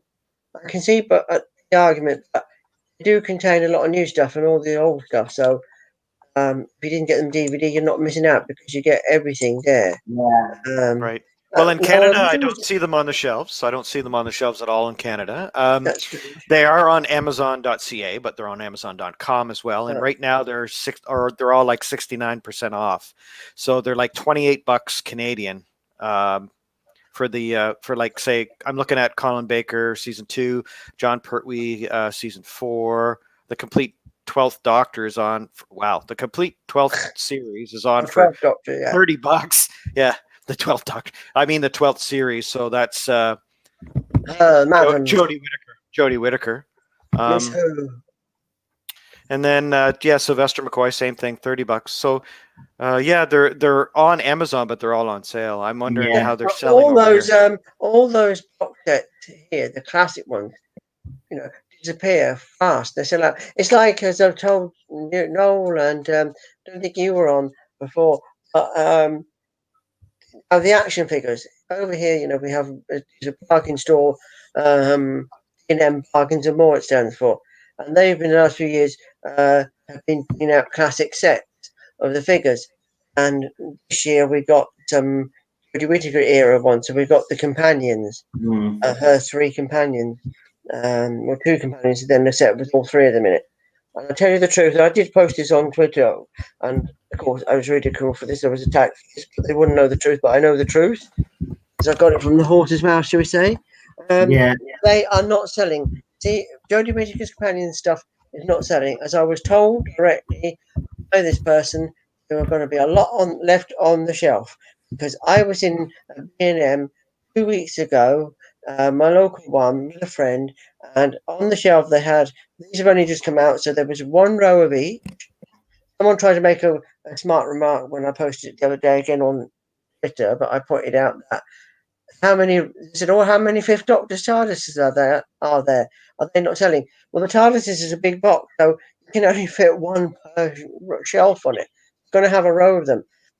All the other figures, like classic companions, Romana, the Romanas and Sarah, Zygon Set, which is the fourth Doctor, Clinton, and a unit soldier. They are all down to one row. Cody Whittaker's companions, 2 rows full up. Yeah. It was the same a few months back. I'd love to stay chatting for a few more hours, but I really have to go because I have to have a shower and stuff, and the wife has gone to bed as well, so I don't want to keep her up. Just one last thing, Noel. I've sent you one last pictures to compare the first animation from the invasion. I've done the comparisons. Okay. I've sent them to you. Right, we will throw them up and then we'll get everybody to shout out the channels, and then we will leave it at that for the night. But we're back tomorrow, as I said, Friday. We're here all weekend as well. Remember that, folks. And don't forget to subscribe to everybody that's been on. All great YouTubers. Let's see. I actually put those images up while you were talking. I missed out. I was trying to I'll throw them up again. Watch, I'll just show everybody. But I did actually throw them up. Yeah, they're actually pretty close. Yeah. So there's the first one. Oh, what happened there? It says you've no new what? Sorry about that, folks. So there, right. So that's the title sequence in animation. Actually, I think the title sequence in animation. It's in the invasion. Yeah, it's in the invasion. The invasion, right? So I'll show you the live what it would have been like. So there you go. They're actually the faces again. They've gotten it pretty much spot on with the classic animation there. Yeah, I think Lee's right. It does look like a trace, eh? Lee might be right there. Yeah, could well be, to be honest. I'm grateful to CD Rich, Planet 51. If you read the chat, he says this Planet 51 off. Yes, there was something like that. They were the ones who did the believe were doing the Reign of Terror, the moon base, the 10th planet, and BBC, as he said, pissed them off. So that doesn't surprise me.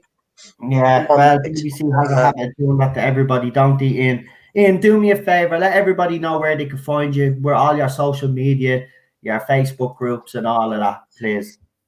Sure, I will. You can get me on Twitter, Ian O Time Lord.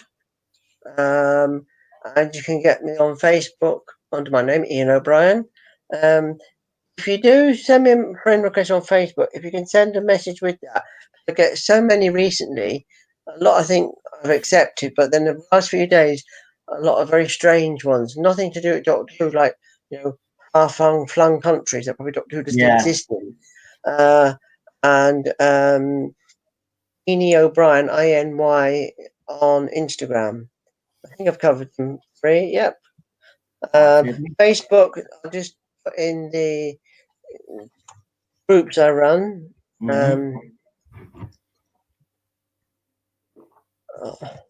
Amazing World of Doctor Who. You know which one it is. There's 2 for that. Mine has got a picture from the 5 Doctors at the moment. And yeah, old school Doctor Who fans is one, is it? Is that your group? No. Wonderful World of Doctor Who. Amazing World of Doctor Who and Doctor Who action figure scenes. I'm just typing that up now. It's coming over. Move that button. There you go. There you go. Your channel's in the chat anyway. Thank you, guys. Thank you. So Lord, what is tell people where they can find you. I still can't get that second name right. You know what? I used to say this when I first started this. I think some people just write difficult names because they know I have a problem with it. I appreciate that. I had on, and they completely changed their name. So it was so difficult for me to say. And there I was stuttering for about 15 minutes trying to get this name out, and I couldn't. But go ahead anyway. Let everybody know where they can find you. It's an honor to be here, Noel. Thank you very much for letting me join you and the team. It's been awesome. It's Lord Thoth. For those of you out there who you're not unique. Everybody seems to have a problem with it. It is kind of a unique way to look at a name. Wanted to thank everybody who was part of the panel today. Thank you very much for having such a electric conversation about the stuff that we really, really love. Ian, it's a pleasure to meet you. Thank you. I've subscribed to your channel. I look forward to watching your videos. I don't have a channel yet. I know that there's a lot of people who have been trying to get me to get that started. I've got the music done. I've got some video stuff done and that. I just got to get some time off, I guess, and get to it. Are you on Twitter or? Oh, yes. Yep. I'm Thoughty11 on Twitter. I'm also subscribed to TARDIS Zone and Ninja too, I think so. Yeah, you're subscribed to us all, actually, I think. Yeah, I think so. So that's good. And just a final thought. I wanted to pay my respects and salute all the service men and women who are serving today, defending all of our countries out there, as well as the service men and women who have served before, or veterans, and especially those who have paid the ultimate price to protect our liberties and our right to bitch and complain about our fandoms. I wanted to salute all of the families of all those people as well, because they sacrifice so much so that the men and women of our services and first responders out there can do the jobs to keep us safe and sound at home. So it's a day of remembrance today. It's always a tough day for those of us who have served, and I just wanted to do the last little shout out to them and thank them very much for their service. Here, and rightly so. Heroes all that do give gobshites like me the rights to do what I do on this channel. If it wasn't for those people defending our freedoms and our liberties, I wouldn't be the mouthy little gobshite that I am on my channel. So I thank you very much, and to all those that have passed away, may you all rest in peace. And I don't know what else to say, to be quite honest, because I think you've covered it all. To be quite honest with you, I will give Lee's channel a shout out because I know he's not here. So it's Aldred Audio Visual. He does, as you've seen, he does the work on my channel. He has obviously done other people's videos and rebranded channels. If you're looking for someone to rebrand your channel, Lee is your guy, and you know he's got reasonable prices as well. Check out his channel for his work. If you guys in the chat could throw his channel in again so people can find him. And listen, it's been an absolute pleasure doing this stream tonight and the one earlier as well. Thank you guys for joining me on the panel. I do really appreciate you all coming on, including Tom, our special guest Tom, who came on earlier on. Thank you, pal. It was a real honor to have you on. And Ian, you too. Honor to have you on, and thank you for giving us an exclusive to your little your background there. Absolutely fantastic, mate. I'm jealous, to be quite honest with you. It's fantastic. And you keep up the good work, as I said to you earlier on. And I look forward to seeing your channel when you do put it out there, Lord Thought. And of course, we will get you on again, obviously, to promote the shit out of it. And you know, it's always a pleasure having you on as a guest as well. Right, I'm going to stop blowing smoke up their asses, and I'm going to go. Everybody. Well, listen, everybody that has subscribed to me over the last 72 hours, I really appreciate it. I hope you do stay with us. I hope you do like what you've heard so far. You will always get my honest opinions. I don't shy away from controversy either, to be quite honest with you. And you know, I tell it as I see it. Doesn't necessarily mean you see it the same way as me, but I'll tell you exactly how I feel about something, and I won't change in that regard. I never will, because I always believe you should be yourself when you're on this platform, and stay true to yourself as well. And one other thing I will say, never be a sellout either. Hear, hear. Hear, hear. Right, and I'm going to go now. So I'll leave you with this trailer. Actually, hold on. We got a few private chat there. Just want to make sure that it's all good. Great, Ian. It's a pleasure having you on. You're a star. Love you, man. You're such a shining light in this fandom.